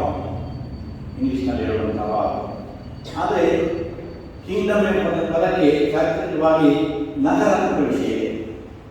ಜಗತ್ತಿನಲ್ಲಿ ದೊಡ್ಡ ದೊಡ್ಡ ರಾಜ್ಯಭಾರ ಕಂಡುಕೊಂಡಿದೆ, ಕಿಂಗ್ಡಮ್ಸ್ ವಿತ್ ಅಥಾರಿಟಿ. ಆದರೆ ಯೇಸು ಹೇಳಿದ ಆ ದೇವರ ರಾಜ್ಯ ಅದಲ್ಲ, ಬದಲಾಗಿ ಅದು ದೇವರ ಆಳ್ವಿಕೆಯನ್ನು ತಿಳಿಸುವಂತಹ, ಎಲ್ಲಿ ದೇವರ ಆಳ್ವಿಕೆಯ ಸಮುದಾಯ ಕಂಡುಬರುತ್ತೋ ಅದು ದೇವರ ರಾಜ್ಯ. ಆದ್ದರಿಂದ ಕಿಂಗ್ಡಮ್ ಆಫ್ ಗಾಡ್ ಎಂಬ ಪದಕ್ಕೆ ಪರ್ಯಾಯವಾಗಿ ಕೆಲವರು ವಿದ್ವಾಂಸರು ಅದನ್ನು ಕಿಂಗ್ಸ್ಟಮ್ ಎಂಬ ಹೇಳಿದ್ದಾರೆ. ಕಿಂಗ್ಸ್ಟಮ್ ಅಂತ ಹೇಳಿದರೆ ಸಮುದಾಯ ಎಂಬ ಅರ್ಥದಲ್ಲಿ ಇರುವಂತಹ. ಮತ್ತು ಯೇಸು ಬೋಧಿಸಿದಂತಹ ಈ ದೇವರ ರಾಜ್ಯದಲ್ಲಿ ದೇವರ ನೀತಿ ನ್ಯಾಯ ಅದು ಕೇಂದ್ರೀಕೃತವಾಗಿದೆ. ಇಡೀ ಯೇಸುವಿನ ಬೋಧನೆಯನ್ನು ಜೀವನವನ್ನು ತಿಳಿಸಿಕೊಳ್ಳಿ. ಅದೇನು ದೇವರು ಯೇಸು ನೀತಿ ಮತ್ತು ನ್ಯಾಯವನ್ನು ಬೋಧಿಸಿದ್ದಾನೆ. ಯೇಸುವಿನ ಸೇವೆಯಲ್ಲಿ ಒಂದು ಆದ್ಯತೆಯ ಆಯ್ಕೆ, ಪ್ರಿಫರೆನ್ಷಿಯಲ್ ಆಪ್ಷನ್, ಆದ್ಯತೆಯ ಆಯ್ಕೆ. ಆತನು ಯಾರಿಗೆ ಈ ಸಮಾಜದಲ್ಲಿ ಸ್ಥಾನಮಾನ ಅಥವಾ ಗುರುತಿಸುವಿಕೆ ಇಲ್ಲವೋ, ಯಾರಿಗೆ ಅಸ್ಮಿತೆ ಐಡೆಂಟಿಟಿ ಇಲ್ಲವೋ ಅವರಿಗೆ ಹೊಸ ಐಡೆಂಟಿಟಿಯನ್ನು ಕೊಡುತ್ತಾನೆ. ಯೇಸುವಿನ ಈ ಕಾರ್ಯವನ್ನು ನಾವು ಈ ರೀತಿಯಲ್ಲಿ ಅರ್ಥ ಮಾಡುವಂಥದ್ದು ಅಗತ್ಯ. ಆತನ ಮಹತ್ ಕಾರ್ಯಗಳಾಗಲಿ, ಸೂಚಕ ಕಾರ್ಯಗಳಾಗಲಿ, ಬೋಧನೆಗಳಾಗಲಿ, ಆತನು ಅಸ್ಮಿತೆ ಇಲ್ಲದವರಿಗೆ ಹೊಸ ಅಸ್ಮಿತೆಯನ್ನು ಕೊಟ್ಟಂಥ ವ್ಯಕ್ತಿ. ಒಂದು ಉದಾಹರಣೆ ಅದಕ್ಕೆ ಸಂಬಂಧಿಸಿ ನಾವು ಅದನ್ನು ಗಮನಿಸುವುದೇ ಇಲ್ಲ. 12 ವರ್ಷದಿಂದ ರಕ್ತದ ಸುಮಾರು ಗುರಿಯಾದಂಥ ಆ ಘಟನೆಯನ್ನು ನೀವು ನೋಡಿದರೆ ಅಲ್ಲಿ 2 ವ್ಯಕ್ತಿಗಳ ವಿಷಯಗಳು ತಿಳಿಸಲ್ಪಟ್ಟಿದೆ. ಒಂದು ವ್ಯಕ್ತಿ ಐಡೆಂಟಿಟಿ ಇದ್ದವರು, ಅಧಿಕಾರಿಯ ಮಗಳು, ಇನ್ನೊಂದರಲ್ಲಿ ಹೆಸರಿಲ್ಲದವರು, ಒಬ್ಬ ಸ್ತ್ರೀ ಎಂಬುದಾಗಿ. ಅವಳಿಗೆ ಐಡೆಂಟಿಟಿ ಇಲ್ಲ, ಅನ್ಯಾಯಕ್ಕೆ ಒಳಗಾದವರು. ಅಲ್ಲಿ ಹೇಳಿದೆ ಅವಳು ವೈದ್ಯರಿಂದ ಅನ್ಯಾಯಕ್ಕೆ ಒಳಗಾಗಿ ಎಲ್ಲವನ್ನು ಕಳ್ಕೊಂಡರು. ಆದರೆ ಕೊನೆಯಲ್ಲಿ ಅಲ್ಲಿ ಯೇಸು ಹೇಳ್ತಾನೆ, ಆಕೆಯ ಯೇಸುವನ್ನು ಮುಟ್ಟಿ ಗುಣ ಹೊಂದಿದ ಮೇಲೆ ಈ ಮೇನ್ ಆಸ್ ಎನ್ ಇಶ್ಯೂ. ಯೇಸು ಅದನ್ನು ದೊಡ್ಡ ಒಂದು ವಿಷಯವೆಂದಾಗಿ ಭಾವಿಸುತ್ತಾನೆ. ಯಾಕೆ? ನಾನು ಮಾಡಿದ ಕಾರ್ಯ ಉಂಟಲ್ಲ, ಬದಲಾಗಿ ಕೊನೆಗೆ ಹೇಳುವಂಥ ಆತನ ಮಾತು, ಮಗಳೇ, ಏನು ಅಲ್ಲದವಳಿಗೆ, ಏನು ಇಲ್ಲದವಳಿಗೆ ಯೇಸು ಹೆಸರು ಕೊಡುತ್ತಾನೆ. ಶ್ರೇಷ್ಠವಾದ ಹೆಸರು ಮಗಳೇ. ಆಕೆಯನ್ನು ಎಲ್ಲರನ್ನು ಎಲ್ಲಿ ಆಕೆಗೆ ಅಸ್ಮಿತೆಯನ್ನು ಯೇಸು ಕೊಡುತ್ತಾನೆ. ಯೇಸುವಿನ ಎಲ್ಲ ಸೇವೆ ಇಂಥ ಒಂದು ಸೇವೆಯಾಗಿದೆ. ಅಸ್ಮಿತೆ ಇಲ್ಲದಂಥ ಜನರಿಗೆ ಅಸ್ಮಿತೆಯನ್ನು ಕೊಡುವಾಗ ಅದೇ ಸಭೆಯ ಚರಿತ್ರೆ. ಅಸ್ಮಿತೆ ಇಲ್ಲದ ನಮಗೆ ದೇವರ ಮಕ್ಕಳು ಎಂಬ ಅಸ್ಮಿತೆಯನ್ನು ಯೇಸು ಕೊಟ್ಟಿದ್ದಾನೆ. ಯೇಸುವಿನ ಈ ಚಳವಳಿ ಒಂದು ಭಕ್ತಿಯ ಚಳವಳಿ ಆಗಿದೆ. ಅದರ ಕಾಲದಲ್ಲಿ ಕೂಡ ಸಮುದಾಯದ ಜೀವನವನ್ನು ಅಥವಾ ಭಕ್ತಿಯ ಜೀವನವನ್ನು ಕೇವಲ ಆಚರಣೆಗಳಿಗೆ ಸೀಮಿತಗೊಳಿಸಿದಾಗ ಯೇಸು ಅದನ್ನು ಬಿಡಿಸಿ, ಯೇಸು ಅದನ್ನು ಸಾಂಸ್ಥಿಕ ರೂಪದಿಂದ ಬಿಡಿಸುತ್ತಾನೆ. ಆತನು ಹೇಳ್ತಾನೆ, ನೀವು ದೇವರನ್ನು ಆರಾಧಿಸಲಿಕ್ಕೆ ಯೆರೂಸಲೇಮಿಗೆ ಹೋಗುವುದು ಬೇಡ, ಬೆಟ್ಟಕ್ಕೂ ಹೋಗುವುದು ಬೇಡ. ಎಲ್ಲಿಬ್ಬರಾಗಲಿ 3 ಕೂಡಿ ಬರುತ್ತಾರೆ, ಅವರ ಮಧ್ಯದಲ್ಲಿ ನಾನಿದ್ದೇನೆ. ದೇವರ ಆತ್ಮ ಸ್ವರೂಪನ ಆತ್ಮ ಸತ್ಯ ರೀತಿಯಲ್ಲಿ ಸತ್ಯಕ್ಕೆ ತಕ್ಕ ಹಾಗೆ ಆರಂಭಿಸಬೇಕು. ಅಲ್ಲಿ ಕೂಡ ಎಲ್ಲಿ 2 ಹೇಳುವಾಗ ಸಾಮುದಾಯಿಕ ವಿಷಯಗಳು ಬರುತ್ತಾನೆ. ನಮ್ಮ ಆಧ್ಯಾತ್ಮಿಕತೆಗೆ, ನಮ್ಮ ಭಕ್ತಿಗೆ ಹೊಸ ಅರ್ಥವನ್ನು ಕೊಡುತ್ತಾನೆ. ಅದೇ ಸಮಯದಲ್ಲಿ ಆತ್ಮನ ಚಳುವಳಿ ಅದು ಅಸಮ್ಮತಿಯ ಆಧ್ಯಾತ್ಮಿಕತೆ ಆಗಿದೆ.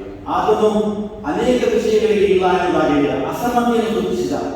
ಅಂದಿನ ಆ ಸಭೆಯಲ್ಲಿ ಕಂಡು ಬಂದಂತಹ ಅನೇಕ ವಿಷಯಗಳಿಗೆ ಆತನು ಅಸಮ್ಮತಿಯನ್ನು ಸೂಚಿಸಿದ. ಕರ್ತನಲ್ಲಿ ನಾವು ನಮ್ಮ ಸಭೆಯ 30ನೇ ವರ್ಷವನ್ನು ಆಚರಿಸುತ್ತಾ ಇರುವ ಈ ಸಮಯದಲ್ಲಿ ಯೇಸು ನಮಗೆ ಕೇಳುವ ಪ್ರಶ್ನೆ, ನಿನ್ನ ವಶಕ್ಕೆ ಕೊಡಲ್ಪಟ್ಟಿರುವುದನ್ನು ನೀನು ಏನು ಮಾಡಿ? ನಿನ್ನ ವಶಕ್ಕೆ ಕೊಟ್ಟಿರುವ ವಿಷಯಗಳನ್ನು ನೀವು ಏನು ಮಾಡಿ? ಈ 3 ವಿಷಯಗಳನ್ನು ನಾವು ಧ್ಯಾನಿಸ್ತೇವೆ. ಆ ವಿಷಯದಲ್ಲಿ ನಮ್ಮ ಪ್ರತಿಕ್ರಿಯೆ, ನಾವು ಅವುಗಳನ್ನು ಉಳಿಸಿಕೊಂಡಿದ್ದೇವೆಯೋ, ಅಸಡ್ಡೆ ಮಾಡಿದ್ದೇವೆಯೋ, ಅವುಗಳನ್ನು ಮರೆತು ಬಿಟ್ಟಿದ್ದೇವೆಯೋ? ನಮಗಿರುವ ಕರೆ, ಯೇಸು ನಮಗೆ ಕೊಡುವ ಕರೆ, ನಿಮ್ಮಲ್ಲಿ ವಾಸವಾಗಿರುವ ಪವಿತ್ರಾತ್ಮನ ಮೂಲಕ ಅವುಗಳನ್ನು ಕಾಪಾಡಿ. ದೇವರು ನಮ್ಮೆಲ್ಲರಿಗೆ ಇವುಗಳನ್ನು ಕೊಟ್ಟಿದ್ದಾನೆ. ನಮ್ಮಲ್ಲಿ ವಾಸವಾಗಿರುವ ಪವಿತ್ರಾತ್ಮನ ಮೂಲಕ ನಾವು ಅದನ್ನು ಕಾಪಾಡಿ ಬೆಳೆಸುವುದು ಅಗತ್ಯ. ಯೇಸು ಈ ಲೋಕ ಸೇವೆಯನ್ನು ಮಾಡಿ ಮುಗಿಸುವ ಮೊದಲು ಹೇಳಿದ ಮಾತು, ನಿಮ್ಮಲ್ಲಿ ಈ ಲೋಕದಲ್ಲಿ ನಡೆಸುವುದಕ್ಕೆ ನಾನು ಸಹಾಯಕನನ್ನು ಕಳಿಸಿಕೊಡುತ್ತೇನೆ. ಪವಿತ್ರಾತ್ಮನು ನಮ್ಮಲ್ಲಿ ವಾಸ ಮಾಡುವ, ನಮ್ಮನ್ನು ಎಲ್ಲ ವಿಷಯಗಳಲ್ಲಿ ಸತ್ಯಕ್ಕೆ ಸೇರಿಸುವ ಸತ್ಯದ ಆತ್ಮನು. ನಾವು ಯಾವಾಗ ಈ ಆತ್ಮನಿಗೆ ನಮ್ಮಲ್ಲಿ ವಾಸವಾಗುವ ಪವಿತ್ರಾತ್ಮನಿಗೆ ಕೊಟ್ಟು ನಮಗೆ ದೇವರು ಕೊಟ್ಟ ನಮ್ಮ ವಶಕ್ಕೆ ಕೊಟ್ಟವುಗಳನ್ನು ನಾವು ಶ್ರೇಷ್ಠವೆಂದೆನಿಸಿ ನಾವು ಕ್ರಿಸ್ತನಿಗಾಗಿ ಜೀವಿಸುತ್ತೇವೆಯೋ ಆಗ ನಾವು ಸಜೀವ ಸಭೆಯಾಗುತ್ತೇವೆ. ಸಭೆ ಅಂತ ಹೇಳಿದರೆ ಕಟ್ಟಡವಲ್ಲ, ಸಂಸ್ಥೆಯಲ್ಲ. ಅದನ್ನೇ ಪೌಲನು ತನ್ನ ಪತ್ರಿಕೆಯಲ್ಲಿ ಹೇಳ್ತಾನೆ, ನೀವೇ ದೇವರ ಸಜೀವ ಕಟ್ಟಡವಾಗಿದ್ದೀರಿ. ನಾವು ದೇವರ ಆಲಯ, ಸಮುದಾಯ ದೇವರ ಸಭೆ. ನಾವು ಸಜೀವ ಸಭೆಯಾಗಬೇಕಾದರೆ ನಾವು ವ್ಯಕ್ತಿಗಳಾಗಿ ಸಭೆಯ ಕ್ರಿಸ್ತನ ದೇಹವಾಗಿರಬೇಕಾದರೆ ಕ್ರಿಸ್ತನು ನಮ್ಮ ವಶಕ್ಕೆ ಕೊಟ್ಟ ಅವರನ್ನು ಶ್ರೇಷ್ಠವೆಂದೆನಿಸಿ ಅವರನ್ನು ಪವಿತ್ರ ಆತ್ಮನ ಮೂಲಕ ಕಾಪಾಡಬೇಕು. ಹೀಗಾಗುವಂತೆ ದೇವರು ತಾನ ಆತ್ಮನ ಕೃಪೆಯನ್ನು ನಮ್ಮೆಲ್ಲರಿಗೆ ಅನುಗ್ರಹಿಸಲಿ. ಆಮೇಲೆ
ಸಭೆಯಲ್ಲಿ ನಾವು ನಿಜವಾದ ಕಾರ್ಯಕ್ರಮ ಹಾಗೂ ನಮ್ಮ ವರ್ಷಕ್ಕೆ ಕೊಡಲ್ಪಟ್ಟ ಜವಾಬ್ದಾರಿಯನ್ನು ನಾವು ಹೇಗೆ ಪೂರೈಸಿಕೊಂಡು ಬರ್ತಾ ಇದ್ದೇವೆ ಎನ್ನುವ ಒಂದು ವಿಷಯವನ್ನು ಬಹಳ ಸಂಕ್ಷಿಪ್ತವಾಗಿ ಸುಂದರವಾಗಿ ತಿಳಿಸಿಕೊಡುವಂಥ ರೀತಿಯನ್ನು ನಾನು ವಂದಿಸ್ತೇನೆ.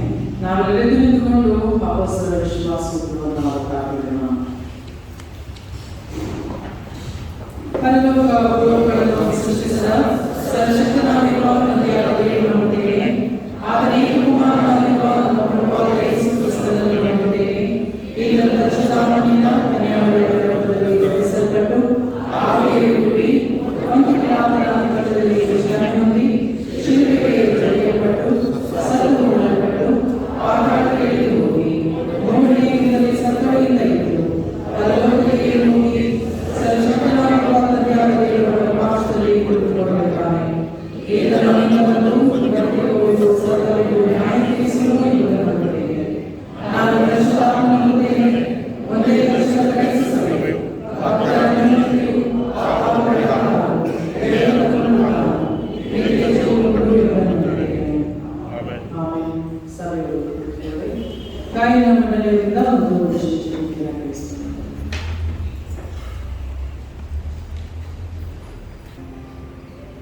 ಕರ್ತನಲ್ಲಿ ಪ್ರೀತಿಯ ಸಭೆಗಳೇ, ಗಾಯನ ಮಂಡಳಿಯ ಪರವಾಗಿ ಕ್ರಿಸ್ತಪ್ರಭಾಯ ದೇವಾಲಯದ 30ನೇ ವಾರ್ಷಿಕೋತ್ಸವದ ಶುಭಾಶಯವನ್ನು ಕೋರುತ್ತಾ ವಿಶೇಷ ಗೀತೆಯನ್ನು ಪ್ರಸ್ತುತಪಡಿಸುತ್ತಾ ಇದ್ದೇವೆ.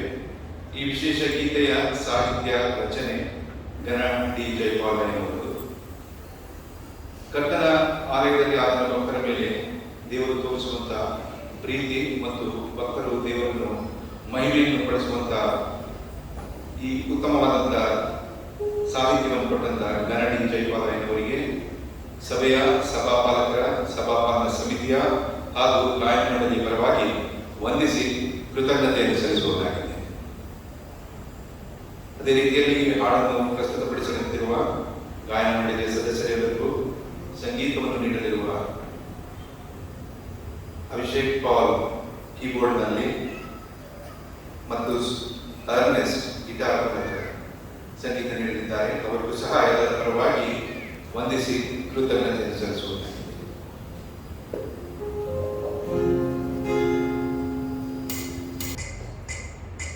Amen.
ದೇವಾಲಯದ 30ನೇ ವಾರ್ಷಿಕೋತ್ಸವದ ಆರಾಧನೆಯ ದೈವವಾಕ್ಯ ಸಂದೇಶ ನೀಡಿದ ಡಾಕ್ಟರ್ ಎಂ ವಾತ್ಸಲ್ಯನವರನ್ನು ಹಾಗೂ ಆರಾಧನೆ ನಡೆಸಿಕೊಡುತ್ತಿರುವ ಶ್ರೇಷ್ಠ ಅವರನ್ನು ಕ್ರಿಸ್ತನ ಪ್ರೀತಿಯ ಹೆಸರಿನಲ್ಲಿ ಸ್ವಾಗತಿಸಿ ಮುಗಿಸುವವರಾಗಿದ್ದೇವೆ.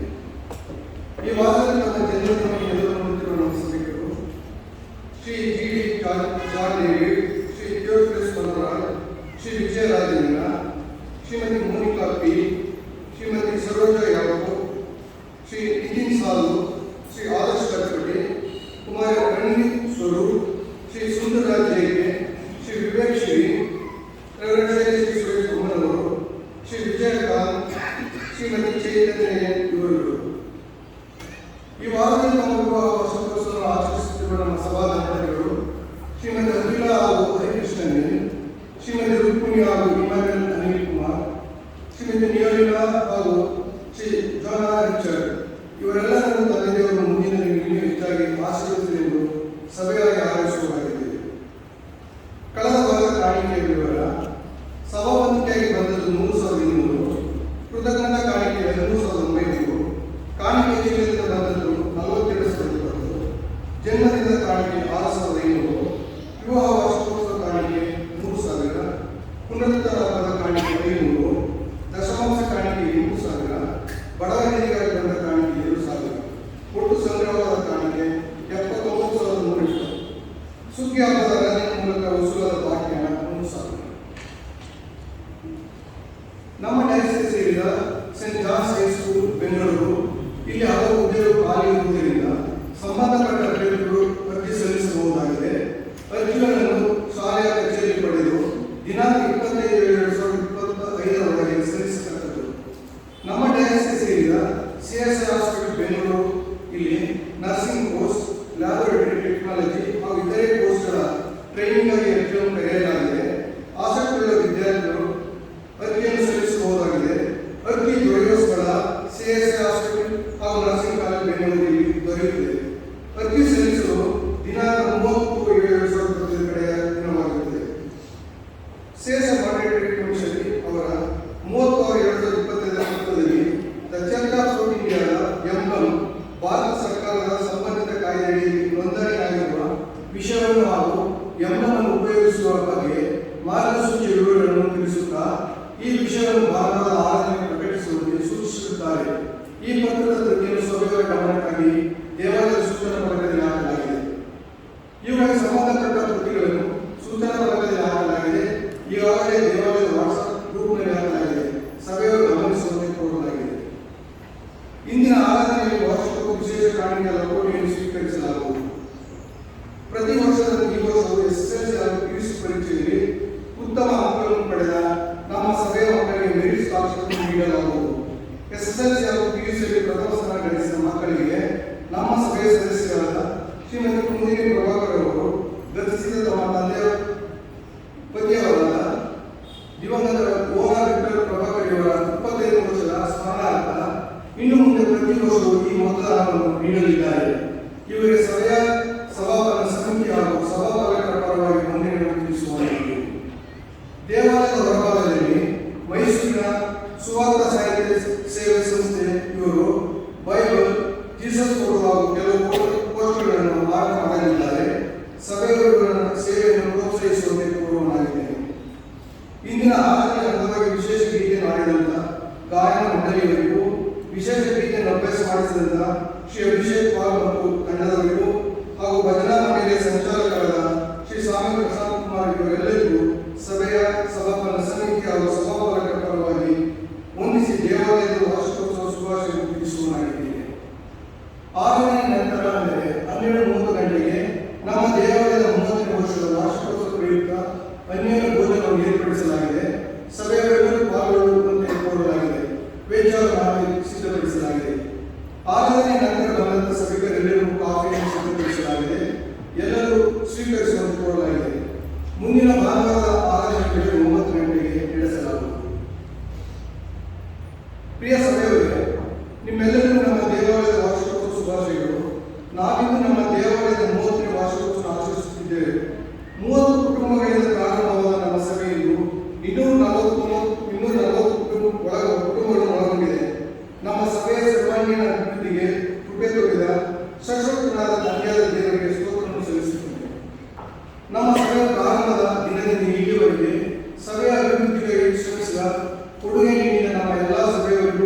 ಸೇವೆ ಸಲ್ಲಿಸುವ ಸಭಾಪಾಲಕರಿಗೂ ದಾನಿಗಳಿಗೂ ಪ್ರತಿಯೊಬ್ಬರಿಗೂ ನಾನು ಗೌರವಪೂರ್ವಕ ವಂದನೆ ಸಲ್ಲಿಸುವುದಾಗಿದ್ದೇನೆ. ಹಾಗೂ ಮುಂಬರುವ ವರ್ಷಗಳಲ್ಲಿ ಸಭೆಯನ್ನು ಸಕಲ ವಿಧವಾಗಿ ಆಸ್ವಾದಿಸಿ ತನ್ನ ಮಹಿಮೆಯ ಸಾಧನವನ್ನಾಗಿ ನಮ್ಮ ಸಭೆಯನ್ನು ಉಪಯೋಗಿಸಲು ದೇವರಲ್ಲಿ ಪ್ರಾರ್ಥಿಸುವುದಾಗಿದ್ದೇನೆ. ಪ್ರಿಯ ಸಭೆಯವರೇ, ಇಂದಿನ ನಮ್ಮ ದೇವಾಲಯದ ವಾರ್ಷಿಕ ವಿಶೇಷ ಆರಾಧನೆಯಲ್ಲಿ ಭಾಗವಹಿಸಿ ದೇವರ ವಾಕ್ಯ ಸಂದೇಶ ನೀಡಿರುವವರು ಮಂಗಳೂರಿನಲ್ಲಿರುವ ಕರ್ನಾಟಕ ವೇದಾಂತ ವಿದ್ಯಾಲಯದ ಪ್ರಾಂಶುಪಾಲರಾದ ಗಣ ಡಾಕ್ಟರ್ ಎಚ್.ಎಂ. ವಾಟ್ಸನ್ ಅಯ್ಯನವರು ನಮ್ಮ ಆಹ್ವಾನವನ್ನು ಮನ್ನಿಸಿ ಇಂದು ಆರಾಧನೆಗೆ ಭಾಗವಹಿಸುವುದಕ್ಕಾಗಿ ನಾನು ನಮ್ಮ ಸಭಾಪಾಲಕರ ಸಭಾಪಾಲನ ಸಮಿತಿಯ ಮತ್ತು ಸಭೆಯವರಾದ ನಿಮ್ಮೆಲ್ಲರ ಪರವಾಗಿ ಗಣ ಡಾಕ್ಟರ್ ಎಚ್.ಎಂ. ವಾಟ್ಸನ್ ಅಯ್ಯನವರಿಗೆ ತುಂಬ ಹೃದಯದ ವಂದನೆಯನ್ನು ಸಲ್ಲಿಸುತ್ತೇನೆ. ಹಾಗೂ ಸಭೆಯಿಂದ ನೀಡಲಾಗುವ ಗೌರವವನ್ನು ಸ್ವೀಕರಿಸಬೇಕೆಂದು ಕೋರುತ್ತೇನೆ. ಈ ಕಾರ್ಯವನ್ನು ನಮ್ಮ ಸಭಾಪಾಲನ ಸಮಿತಿಯ ಸದಸ್ಯರು ಹಾಗೂ ಕೆಸಿಡಿಯ ಅಸೋಸಿಯೇಟ್ ಟ್ರೆಜರರ್ ಆದ ಶ್ರೀ ಎಸ್ ದೇವದಾಸ್ ಅವರು ನಡೆಸಿಕೊಡಬೇಕೆಂದು ಕೇಳಿಕೊಳ್ಳುತ್ತೇನೆ.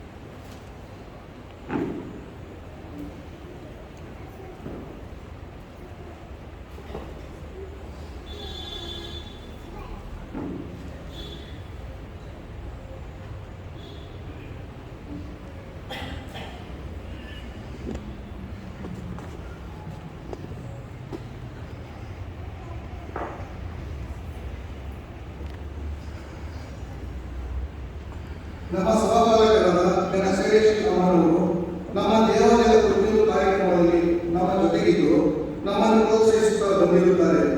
ಅಮ್ಮನವರಿಗೆ ಸಭಾಪಾಲನ ಸಮಿತಿ ಹಾಗೂ ಸಭೆಯ ಪರವಾಗಿ ವಂದಿಸಿ ಸಭೆಯಿಂದ ನೀಡಲಾಗುವ ಗೌರವವನ್ನು ಸ್ವೀಕರಿಸಬೇಕೆಂದು ಕೋರುತ್ತೇನೆ. ಅಮ್ಮನವರು ಈ ಕಾರ್ಯಕ್ರಮವನ್ನು ನಮ್ಮ ಸಭಾಪಾಲನ ಸಮಿತಿಯ ಸದಸ್ಯರಾದ ಶ್ರೀ ಸ್ಯಾಮ್ಸನ್ ಗೌರವರು ನಡೆಸಿಕೊಡಬೇಕೆಂದು ಕೇಳಿದರು.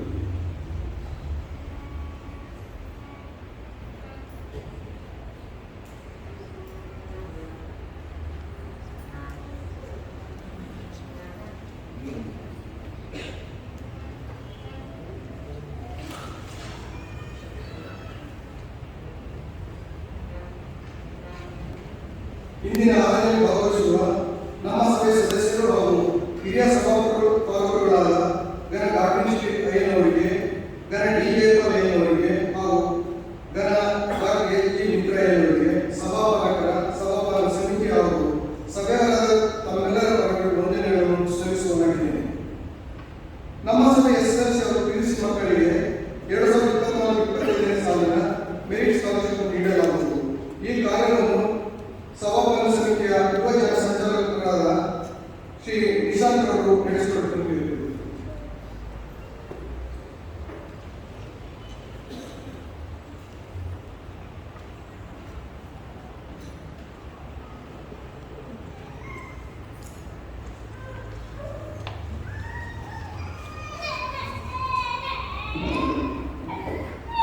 ಕರ್ತನಲ್ಲಿ ಪ್ರೀತಿಯುಳ್ಳ ಸಹೋದರರೇ, 30ನೇ ವರ್ಷದ ಬಾಲ್ಯದ ವಾರ್ಷಿಕೋತ್ಸವ ಅಂಗವಾಗಿ ನಮ್ಮ ಸಭೆಯ ಮಕ್ಕಳು 2024-2025ನೇ ಸಾಲಿನಲ್ಲಿ ತಮ್ಮ ಪಠ್ಯಕ್ರಮದಲ್ಲಿ ಉತ್ತಮ ಸಾಧನೆಯನ್ನು ಮಾಡಿರುವ ಮಕ್ಕಳಿಗೆ ಮೆರಿಟ್ ಸ್ಕಾಲರ್ಶಿಪ್ ಅನ್ನು ವಿತರಿಸಲಾಗುವುದು. ಬಹುಮಾನಗಳನ್ನು ಗಣ ಡಾಕ್ಟರ್ ಎಚ್.ಎಂ. ವಾಟ್ಸನ್ ಅವರು ವಿತರಿಸುವಂತೆ ಕೋರಿಕೊಳ್ಳುತ್ತೇವೆ. ಮೊದಲನೇದಾಗಿ ದ್ವಿತೀಯ ಪಿಯುಸಿ ಪರೀಕ್ಷೆಯಲ್ಲಿ ಉತ್ತಮ ಅಂಕಗಳನ್ನು ಪಡೆದವರು. ಮೊದಲನೇ ಬಹುಮಾನ ಸ್ವರ್ಣಾನ ಮಾಸ್ಟರ್ಸ್.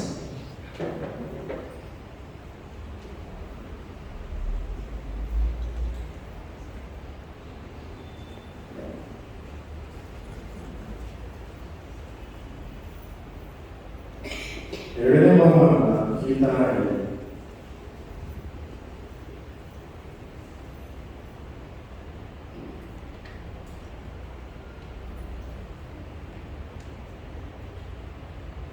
SSLC ಪರೀಕ್ಷೆಯಲ್ಲಿ ಉತ್ತಮ ಅಂಕಗಳನ್ನು ಪಡೆದವರು ತನುಜಾ ಪ್ರಿಯಾ.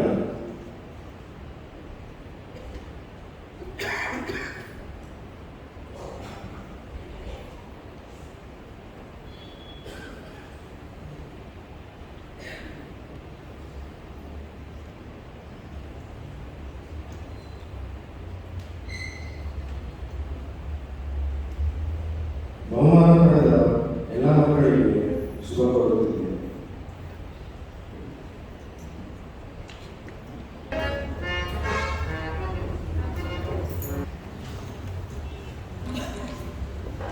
ನಮ್ಮ ಕಾಣಿಕೆಯನ್ನು ನಾವು ದೇವರಿಗೆ ಸಮರ್ಪಿಸುವಂತೆ ಜ್ಞಾನಗೀತದಲ್ಲಿ 121ನೆಯ ಜ್ಞಾನಗೀತನೆ ಮಾಡೋಣ. 121ನೆಯ ಜ್ಞಾನಗೀತನೆ.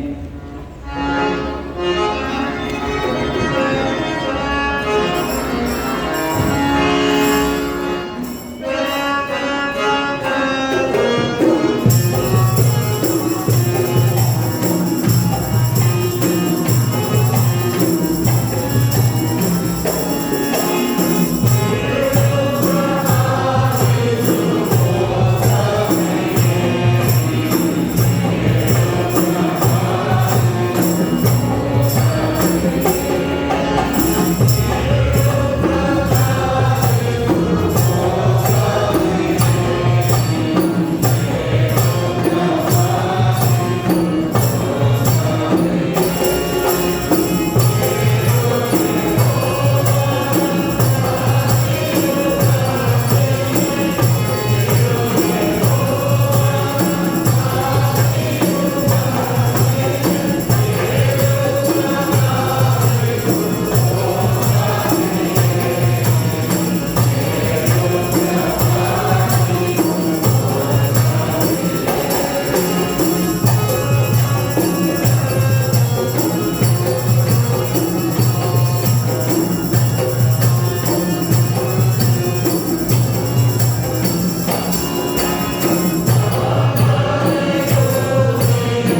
ದೇವರು ಮಾಡಿದಂಥ ಮಹೋಪಕಾರಗಳನ್ನು ನೆನಪು ಮಾಡಿಕೊಂಡು ದೇವರಿಗೆ ಕೃತಜ್ಞತಾ ಕಾಣಿಕೆಯನ್ನು ಫುಡ್ ಫಂಡ್ಗೋಸ್ಕರ ಕೊಟ್ಟಿರುವಂಥವರು ವಿಕ್ಟೋರಿಯಾ ಪ್ರಮೀಳಾ ಕುಮಾರ್, ನೋಯಲ್ ಪ್ರತಾಪ್ ಹಾಗೂ ಕುಟುಂಬ.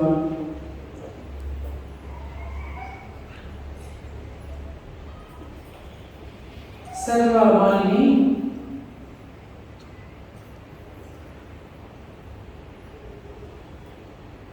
ಮೆಟಿಲ್ಡಾ ಪ್ರಕಾಶ್ ಹಾಗೂ ಕುಟುಂಬ, ದೇವಪುತ್ರ ಹಾಗೂ ಕುಟುಂಬ, ಮಹೇಶ್ ಬಾಬು, ವೀಣಾ ಅನಿಲ್, ಮೋಸಸ್ ಅರುಳ್, ಬಿಡಿ ರವೀಂದ್ರ, ನಿತಿನ್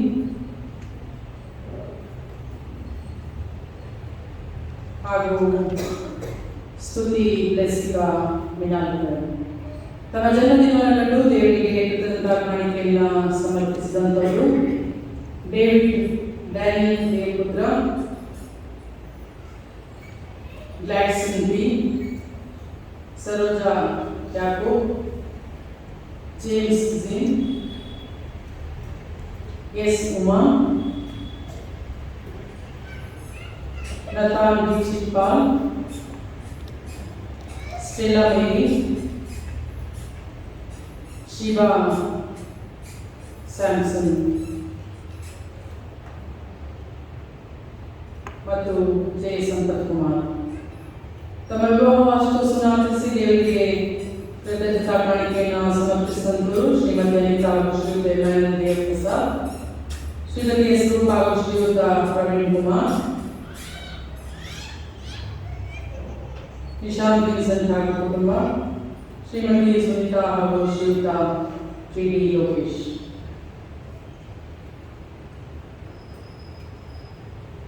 ಪ್ರಾರ್ಥನೆ ಮಾಡೋಣ. ಎಲ್ಲ ಒಳ್ಳೆಯ ವರದಾನಗಳಿಗೆ ಮೂಲಕರ್ತನಾದ ದೇವರೇ, ನಾವು ಕಳೆದ ಸಮಯಕ್ಕಾಗಿ ನಿಮಗೆ ಅನಂತ ಸ್ತೋತ್ರವನ್ನು ಸಮರ್ಪಿಸುತ್ತೇವೆ. ನಮಗೆಲ್ಲರಿಗೆ ಆಯುಷ್ಕಾಲವನ್ನು ಆರೋಗ್ಯವನ್ನು ಈ ಪವಿತ್ರವಾದಂತಹ 30ನೇ ವರ್ಷದ ವಾರ್ಷಿಕೋತ್ಸವವನ್ನು ಸಭೆಯ ಪರವಾಗಿ ನಾವು ಆಚರಿಸುವಂತೆ ನಮಗೆ ಕೊಟ್ಟಂತಹ ಅವಕಾಶಕ್ಕಾಗಿ ನಿಮಗೆ ಅನಂತ ಸ್ತೋತ್ರವನ್ನು ಸಮರ್ಪಿಸುತ್ತೇವೆ. ಈ ಸ್ಥಳದಲ್ಲಿ ನಮಗೋಸ್ಕರ ಕೊಟ್ಟಂತ ಎಲ್ಲ ದರ್ಶನಗಳಿಗಾಗಿ, ಈ ಸ್ಥಳದಲ್ಲಿ ನಾವು ಮಾಡಿದಂತಹ ಪ್ರಾರ್ಥನೆ ವಿಜ್ಞಾಪನೆಗಳಿಗೆ ನೀವು ಸದುತ್ತರವನ್ನು ದಯಪಾಲಿಸುವುದಕ್ಕಾಗಿ, ನಮ್ಮ ಕಣ್ಣೀರು ದುಃಖ ನಿರಾಸೆಗಳಲ್ಲಿ ನಮ್ಮ ಕಣ್ಣೀರನ್ನು ಒರೆಸುವುದಕ್ಕಾಗಿ, ಅನೇಕ ಸಮಸ್ಯೆಗಳ ಮಧ್ಯದಲ್ಲಿ ನಮಗೆ ಜ್ಞಾನ ಮಾರ್ಗದರ್ಶನವನ್ನು ನೀವು ದಯಪಾಲಿಸುವುದಕ್ಕಾಗಿ ದೇವರೇ ನಿಮಗೆ ಅನಂತ ಸ್ತುತಿ ಸ್ತೋತ್ರವನ್ನು ಸಮರ್ಪಿಸುತ್ತೇವೆ. ಶ್ವಾಸವಿರುವುದೆಲ್ಲವೂ ಯೆಹೋವನನ್ನು ಸ್ತುತಿಸಲಿ ಎಂದು ನಿನ್ನ ವಾಕ್ಯ ನಮಗೆ ತಿಳಿಸಿದೆ. ದೇವರೇ, ಜೀವಿತದ ಕೊನೆಯವರೆಗೂ ಸ್ವಾಮಿ ನಾವು ನಿನ್ನ ಆಲಯಕ್ಕೆ ಬಂದು ನಿನ್ನ ಆರಾಧನೆಗಳಿಗೆ ಭಾಗವಹಿಸುತ್ತಾ ನಿನ್ನ ಮೇಲೆ ಶ್ರೇಷ್ಠವಾದಂತಹ ನಂಬಿಕೆ ನಿರೀಕ್ಷೆ ಇಟ್ಟು ನಿನಗೆ ಸ್ತುತಿ ಸ್ತೋತ್ರವನ್ನು ಸಮರ್ಪಿಸುವಷ್ಟು ಆರೋಗ್ಯವನ್ನು ನಮ್ಮ ಜೀವಿತಕ್ಕೆ ನೀನು ದಯಪಾಲಿಸೆಂದು ನಿನ್ನಲ್ಲಿ ಪ್ರಾರ್ಥಿಸುತ್ತೇವೆ. ಈ ಆಲಯವನ್ನು ನೀನು ವಿಶೇಷವಾಗಿ ಆಶೀರ್ವದಿಸುತ್ತೇವೆ. ನಿನ್ನ ಪ್ರಸನ್ನತೆ ಈ ಸ್ಥಳದಲ್ಲಿ ಸದಾಕಾಲ ತುಂಬಿರಲಿ. ಇಲ್ಲಿ ನಿನ್ನ ಭಕ್ತರು ಬೇಡುವಂತ ಎಲ್ಲ ಪ್ರಾರ್ಥನೆಗಳಿಗೆ ನೀನು ಉತ್ತರವನ್ನು ದಯಪಾಲಿಸಿಕೊಂಡು ನಡೆಸು. ಈ ಆಲಯವು ನಮಗೆ ಬೇಕಾದಂತಹ ನಿರೀಕ್ಷೆಯನ್ನ, ಸಂತೋಷವನ್ನ, ಶಾಂತಿಯನ್ನು ದಯಪಾಲಿಸಲಿ ಎಂದು ನಿನ್ನಲ್ಲಿ ಪ್ರಾರ್ಥಿಸುತ್ತೇವೆ. ಯಾರ್ಯಾರು ಕಾಯಿಲೆ, ಕಷ್ಟ, ಕಣ್ಣೀರು, ನಿರಾಸೆಯಲ್ಲಿದ್ದಾರೆ, ವೃದ್ಧಾಶ್ರಮದಲ್ಲಿದ್ದಾರೆ, ಹಾಸಿಗೆಯಲ್ಲಿದ್ದಾರೆ, ಹೇಳಿಕೊಡಲಾಗಿರುವಂತಹ ಅನೇಕ ಸಮಸ್ಯೆಗಳಿದ್ದಾರೆ ಅಂತವರನ್ನು ನೀನು ಆಶೀರ್ವಾದ ಮಾಡಿ ನಡೆಸು. ನಿನ್ನ ಗಾಯಗಳ ಹಸ್ತದಿಂದ ಮುಟ್ಟಿಯವರ ಕಣ್ಣೀರನ್ನು ಒರೆಸಿ ಅವರಿಗೆ ಮಾರ್ಗದರ್ಶಕನು ನೀನಾಗಿದ್ದುಕೊಂಡು ನೀನು ಮುನ್ನಡೆಸಿದ್ದು ನಿನ್ನಲ್ಲಿ ಪ್ರಾರ್ಥಿಸುತ್ತೇವೆ. ನಮ್ಮ ಸಭೆ ಎಲ್ಲ ಸೇವೆಗಳಿಗೋಸ್ಕರ ನಿನಗೆ ಅನಂತ ಸ್ತೋತ್ರವಾಗಲಿ. ಸಭಾಪಾದ ಸಮಿತಿಯ ಸದಸ್ಯರು, ಮಹಿಳಾ ಕೂಟ, ಯುವಜನರ ಕೂಟ, ಮಕ್ಕಳ ಸಂಪತ್ ಶಾಲೆ ಎಲ್ಲವನ್ನ ನೀನು ಆಶೀರ್ವಾದ ಮಾಡಿ ನಡೆಸು. ನಿನ್ನ ಆರಾಧನೆಯಲ್ಲಿ ಭಾಗವಹಿಸುವಂತಹ ಪ್ರತಿಯೊಬ್ಬರನ್ನು ಆಶೀರ್ವದಿಸಿ ನಮಗೆಲ್ಲರಿಗೆ ಆರೋಗ್ಯವನ್ನು, ಶಾಂತಿಯನ್ನು, ಸಮಾಧಾನವನ್ನು, ಸಮೃದ್ಧಿಯ ಜೀವಿತವನ್ನು ದಯಪಾಲಿಸು. ನಾವು ಕೈ ಹಾಕುವಂತೆಲ್ಲ ಒಳ್ಳೆಯ ಕೆಲಸ ಕಾರ್ಯಗಳನ್ನು ಸಫಲ ಮಾಡಿಸುವ. ತನ್ನ ಕಾಣಿಕೆಯನ್ನು ಆಶ್ರಯಿಸುತ್ತೇವೆ. ನಿನ್ನ ಆಲಯದ ಮಹಿಮೆಗೋಸ್ಕರ, ನಿನ್ನ ರಾಜ್ಯಕ್ಕೋಸ್ಕರ ನಾವು ಈ ಕಾಣಿಕೆಯನ್ನು ಉಪಯೋಗ ಮಾಡುವಂತೆ ನಮಗೆ ಬೇಕಾದಂತಹ ಅವಕಾಶವನ್ನು ದಯಪಾಲಿಸು. ನಮ್ಮ ಮೊದಲಿರುವಂತಹ ವಾಟ್ಸನೆಯ ಅವರ ಸೇವೆ ಹಾಗೂ ಕರ್ನಾಟಕ ಥಿಯಾಲಜಿಕಲ್ ಕಾಲೇಜಲ್ಲಿ ಓದುತ್ತಿರುವಂತಹ ಎಲ್ಲ ಮಕ್ಕಳು, ಅಲ್ಲಿ ಪಾಠ ಹೇಳಿಕೊಡುವಂತಹ ಪ್ರತಿಯೊಬ್ಬ ಶಿಕ್ಷಕರು ಎಲ್ಲರನ್ನೂ ಹೆಸರಿಸಾಗಿ ಆಶೀರ್ವದಿಸಿ ದೇವರೇ, ನೀನು ಆ ಕಾಲೇಜನ್ನು ಅಭಿವೃದ್ಧಿಪಡಿಸು. ಅಲ್ಲಿ ಕಲಿತಂತಹ ಪ್ರತಿಯೊಬ್ಬರು ಒಳ್ಳೆಯ ಸೇವೆಯನ್ನು ಮಾಡುವಂತೆ ನಿನ್ನ ಆತ್ಮನ ಬಲದಿಂದ ಪ್ರತಿಯೊಬ್ಬರನ್ನು ತುಂಬಿಸಿ. ವಿಶೇಷವಾಗಿ ವಾಸನೆಯ ಅವರ ಕುಟುಂಬವನ್ನು ಆಶೀರ್ವದಿಸಿ. ಕಾಲೇಜಿನ ಅತ್ಯಂತ ಉತ್ತಮವಾದಂತಹ ಸ್ಥಿತಿಯಲ್ಲಿ ನಡೆದುಕೊಂಡು ಹೋಗುವಂತೆ ಅವರಿಗೆ ಬೇಕಾದಂತಹ ಆರೋಗ್ಯ ಜ್ಞಾನವನ್ನು ದಯಪಾಲಿಸಿ ನಮ್ಮೆಲ್ಲರನ್ನು ನಿನ್ನ ಹಸ್ತಕ್ಕೆ ಒಪ್ಪಿಸಿಕೊಡುತ್ತಾ ದೇವರೇ ನೀನೆ ನಮ್ಮೊಂದಿಗೆ ನಮ್ಮನ್ನು ನಡೆಸಿದೆ ಯೇಸು ಕ್ರಿಸ್ತನ ಮಧುರವಾದ ನಾಮದಲ್ಲಿ ಬೇಡಿಕೊಂಡೇವೆ ಸ್ವಾಮಿ. ಆಮೆನ್. ಸಭೆಯನ್ನು ಕುಳಿತುಕೊಳ್ಳಿ. ತಮ್ಮ ವಿವಾಹ ವಾರ್ಷಿಕೋತ್ಸವ ಆಚರಿಸಿದಂತವರು ಹಾಗೂ ಜನ್ಮದಿನವನ್ನು ಕಂಡಂತವರು ವಿಶೇಷವಾದ ಪ್ರಾರ್ಥನೆಯಾಗಿ ಮುಂದೆ ಬರಬೇಕೆಂದು ಕೇಳಿಕೊಳ್ಳುತ್ತೇನೆ.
ಪ್ರತಿ ವರ್ಷವೂ ಕೂಡ ಪ್ರೀತಿಯ ಅನ್ಯೋನ್ಯತೆಯಿಂದ ಪತಿ ಪತ್ನಿಯಾಗಿ ನಿನ್ನ ಪರಿಶುದ್ಧ ಆಲಯದಲ್ಲಿ ಕಾಣಿಸಿಕೊಳ್ಳುವಂತೆ ಅವರ ಮನಸ್ಸಿನಲ್ಲಿ ನಂಬಿಕೆ ನಿರೀಕ್ಷೆಯನ್ನ ಪ್ರೀತಿಯ ಅನ್ಯೋನ್ಯತೆಯಿಂದ ದಯಪಾಲಿಸಿದ್ದು ಯೇಸುವಿನಲ್ಲಿ ಪ್ರಾರ್ಥಿಸುತ್ತೇನೆ ಸ್ವಾಮಿ.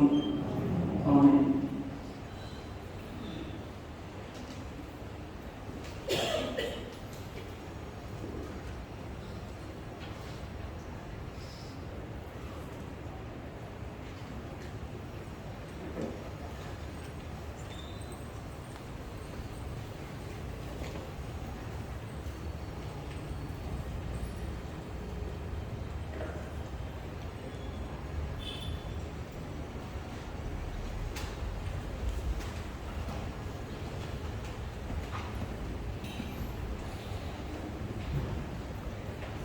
ನಾವು ಹಾಗೆ ಕುಳಿತುಕೊಂಡಿರುವಾಗಲೇ ಸ್ವಲ್ಪ ಸಮಯ ಪ್ರಾರ್ಥನೆಯಲ್ಲಿ ಹೋಗೋಣ. ಹಿರಿಯರಿಗಳ ಪ್ರಾರ್ಥನೆ.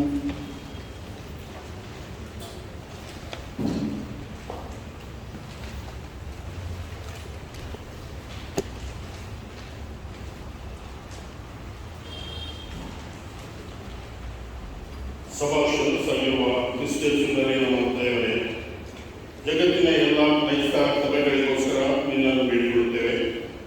ಸಭೆಯಲ್ಲಿ ಸಮಾಧಾನ ನೆಲೆಸುವಂತೆ ಕೃಪೆ ಮಾಡು.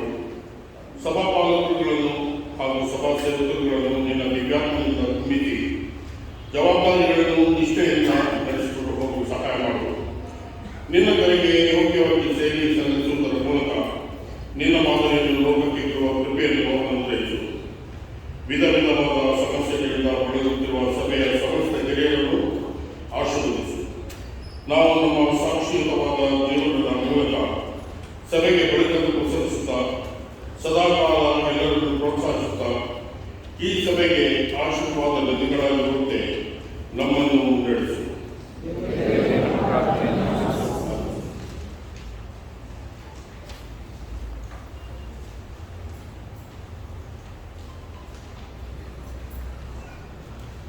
ಸಮಸ್ತ ಲೋಕದ ಪರಿಪಾಲಕರೇ, ಹಾಸಿಗೆಯಲ್ಲಿರುವವರನ್ನು, ರೋಗಕ್ಕೆ ತುತ್ತಾದವರನ್ನು ಸ್ವಸ್ಥ ಮಾಡು. ನಮ್ಮ ಸ್ವಾರ್ಥದಿಂದಾಗಿ ಪ್ರಕೃತಿ ವಿಕೋಪಕ್ಕೆ ಒಳಗಾದ ಎಲ್ಲ ಜನರನ್ನು ರಕ್ಷಿಸು. ಪ್ರಿಯರನ್ನು, ಆಸ್ತಿಪಾಸ್ತಿಗಳನ್ನು ಕಳೆದುಕೊಂಡಿರುವವರನ್ನು ಆಶೀರ್ವದಿಸು. ಸ್ವರವಿತ್ತಲಾರದ, ನಿಸ್ಸಹಾಯಕರಾದ, ಅನ್ಯಾಯಕ್ಕೂ ತುಳಿತಕ್ಕೂ ಒಳಗಾದ ಎಲ್ಲ ಮಹಿಳೆಯರನ್ನು ಆಶೀರ್ವದಿಸು. ಸಮಾನತೆಗಾಗಿ ಹೋರಾಡುವಾಗ ನಿನ್ನ ಬಲವು ನಮ್ಮನ್ನು ಮುನ್ನಡೆಸಲಿ. ಹಂಚಿಕೊಂಡು ಬದುಕುವುದರಲ್ಲಿ ಸಮಾಧಾನ, ಸಂತೋಷ, ಆಶೀರ್ವಾದ ಉಂಟೆಂದು ಗ್ರಹಿಸಿಕೊಳ್ಳುವ ಧಾರಾಳ ಮನಸ್ಸನ್ನು ನಮಗೆ ದಯಪಾಲಿಸು.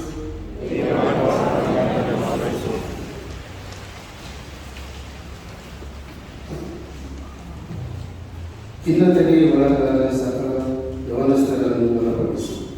ದೇವರೇ, ಉತ್ತಮ ಅವಕಾಶಗಳನ್ನು ಕಳೆದುಕೊಂಡವರಿಗೆ ಸಿಗಬೇಕಾದ ನ್ಯಾಯವನ್ನು ದೊರಕಿಸಿಕೊಡು.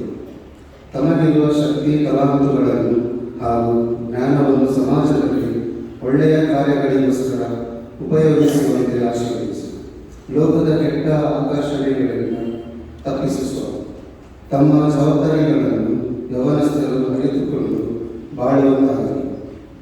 ತಂದೆ, ತಾಯಿ ಹಾಗೂ ಹಿರಿಯರು ನಮಗೋಸ್ಕರ ಮಾಡಿರುವ ತ್ಯಾಗಗಳನ್ನು ನೆನಪಿಸಿಕೊಂಡು ಪ್ರೀತಿಯಿಂದ ಅವರನ್ನು ಸಲಹುವಂತೆ ಆಶೀರ್ವದಿಸು. ಸಭೆಯಲ್ಲಿ ನಮ್ಮನ್ನು ಮಾದರಿಯ ಮಕ್ಕಳಾಗಿ ರೂಪಿಸು. ನಮ್ಮ ಆಲಯದ ಯವನಸ್ಥರ ಹೃದಯಗಳನ್ನು ಮುಟ್ಟುವುದರ ಮೂಲಕ ಅವರಲ್ಲಿನ ಯುವಶಕ್ತಿಯನ್ನು ಚೇತನಗೊಳಿಸು.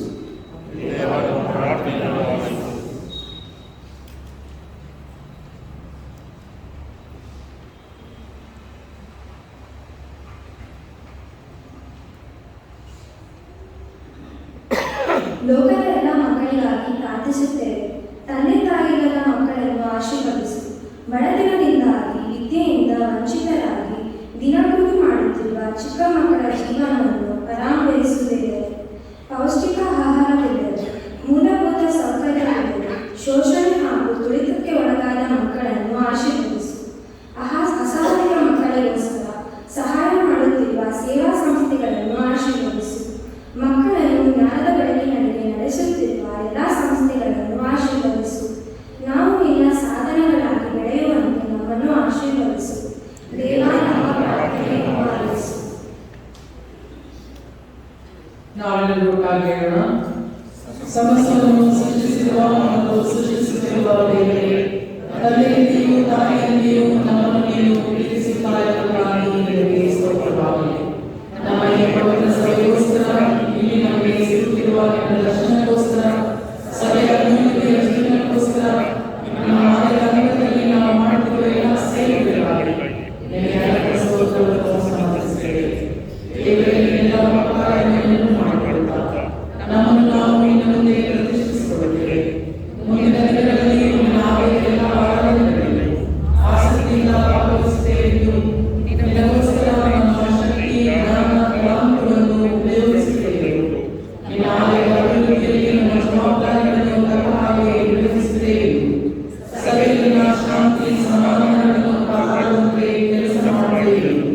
ಹಾಗೂ ಈ ಪವಿತ್ರ ಸಭೆಯ ಸುತ್ತಲಿನ ಜನರ ಮುಂದೆ ಹಾಗೂ ಸಮಾಜದಲ್ಲಿ ಆಲಯ ಸಭೆಯಾಗಿ ನಿಲ್ಲುವಂತೆ ಶ್ರಮಿಸುತ್ತೇವೆ. ನಿನ್ನ ಮುಂದೆ ಪ್ರತಿಜ್ಞೆ ಮಾಡುತ್ತೇವೆ. ನಿನ್ನ ಬಲದಿಂದ ನಮ್ಮನ್ನು ಗುರುತಿಸಿ ಕ್ರಿಸ್ತನ ಮೂಲಕ ಬೇಡಿಕೊಳ್ಳುತ್ತೇವೆ. ನಾವೆಲ್ಲ ಎದುರಿಸಿಕೊಂಡು ಕರ್ತನ ಪ್ರಾರ್ಥನೆಯಾಗಿ ಮಾಡೋಣ. ಪರಲೋಕದಲ್ಲಿರುವ ತಂದೆಯೇ, ನಿನ್ನ ನಾಮ ಪರಿಶುದ್ಧವೆನಿಸಲ್ಪಡಲಿ. ನಿನ್ನ ರಾಜ್ಯವು ಬರಲಿ. ನಿನ್ನ ಚಿತ್ತವು ಪರಲೋಕದಲ್ಲಿ ನೆರವೇರಲ್ಪಡುವ ಭೂಲೋಕದಲ್ಲಿಯೂ ನೆರವೇರಲಿ. ನಮ್ಮ ಅನೇಕ ಆಹಾರವನ್ನು ಪಾಲಿಸು. ನಮಗೆ ತಪ್ಪು ಮಾಡುವ ಮನಸ್ಸಿಗೆ ನಮ್ಮ ತಪ್ಪುಗಳನ್ನು ಕ್ಷಮಿಸು. ನಮ್ಮನ್ನು ಶೋಧನೆಗೆ ಸೇರಿಸಿ ಕೇಳಿ ತಪ್ಪಿಸು. ರಾಜ್ಯವು, ಬಲವು, ಮಹಿಮೆಯು ಸದಾಕಾಲವೂ ನಿನಗೆ. ಕೊನೆಯದಾಗಿ ನಾವು ಸಂಗೀತದಲ್ಲಿ 264ನೆಯ ಸಂಗೀತವನ್ನು ಹಾಡೋಣ. 264ನೆಯ ಸಂಗೀತ.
ನಿಮ್ಮನ್ನು ನೋಡಿ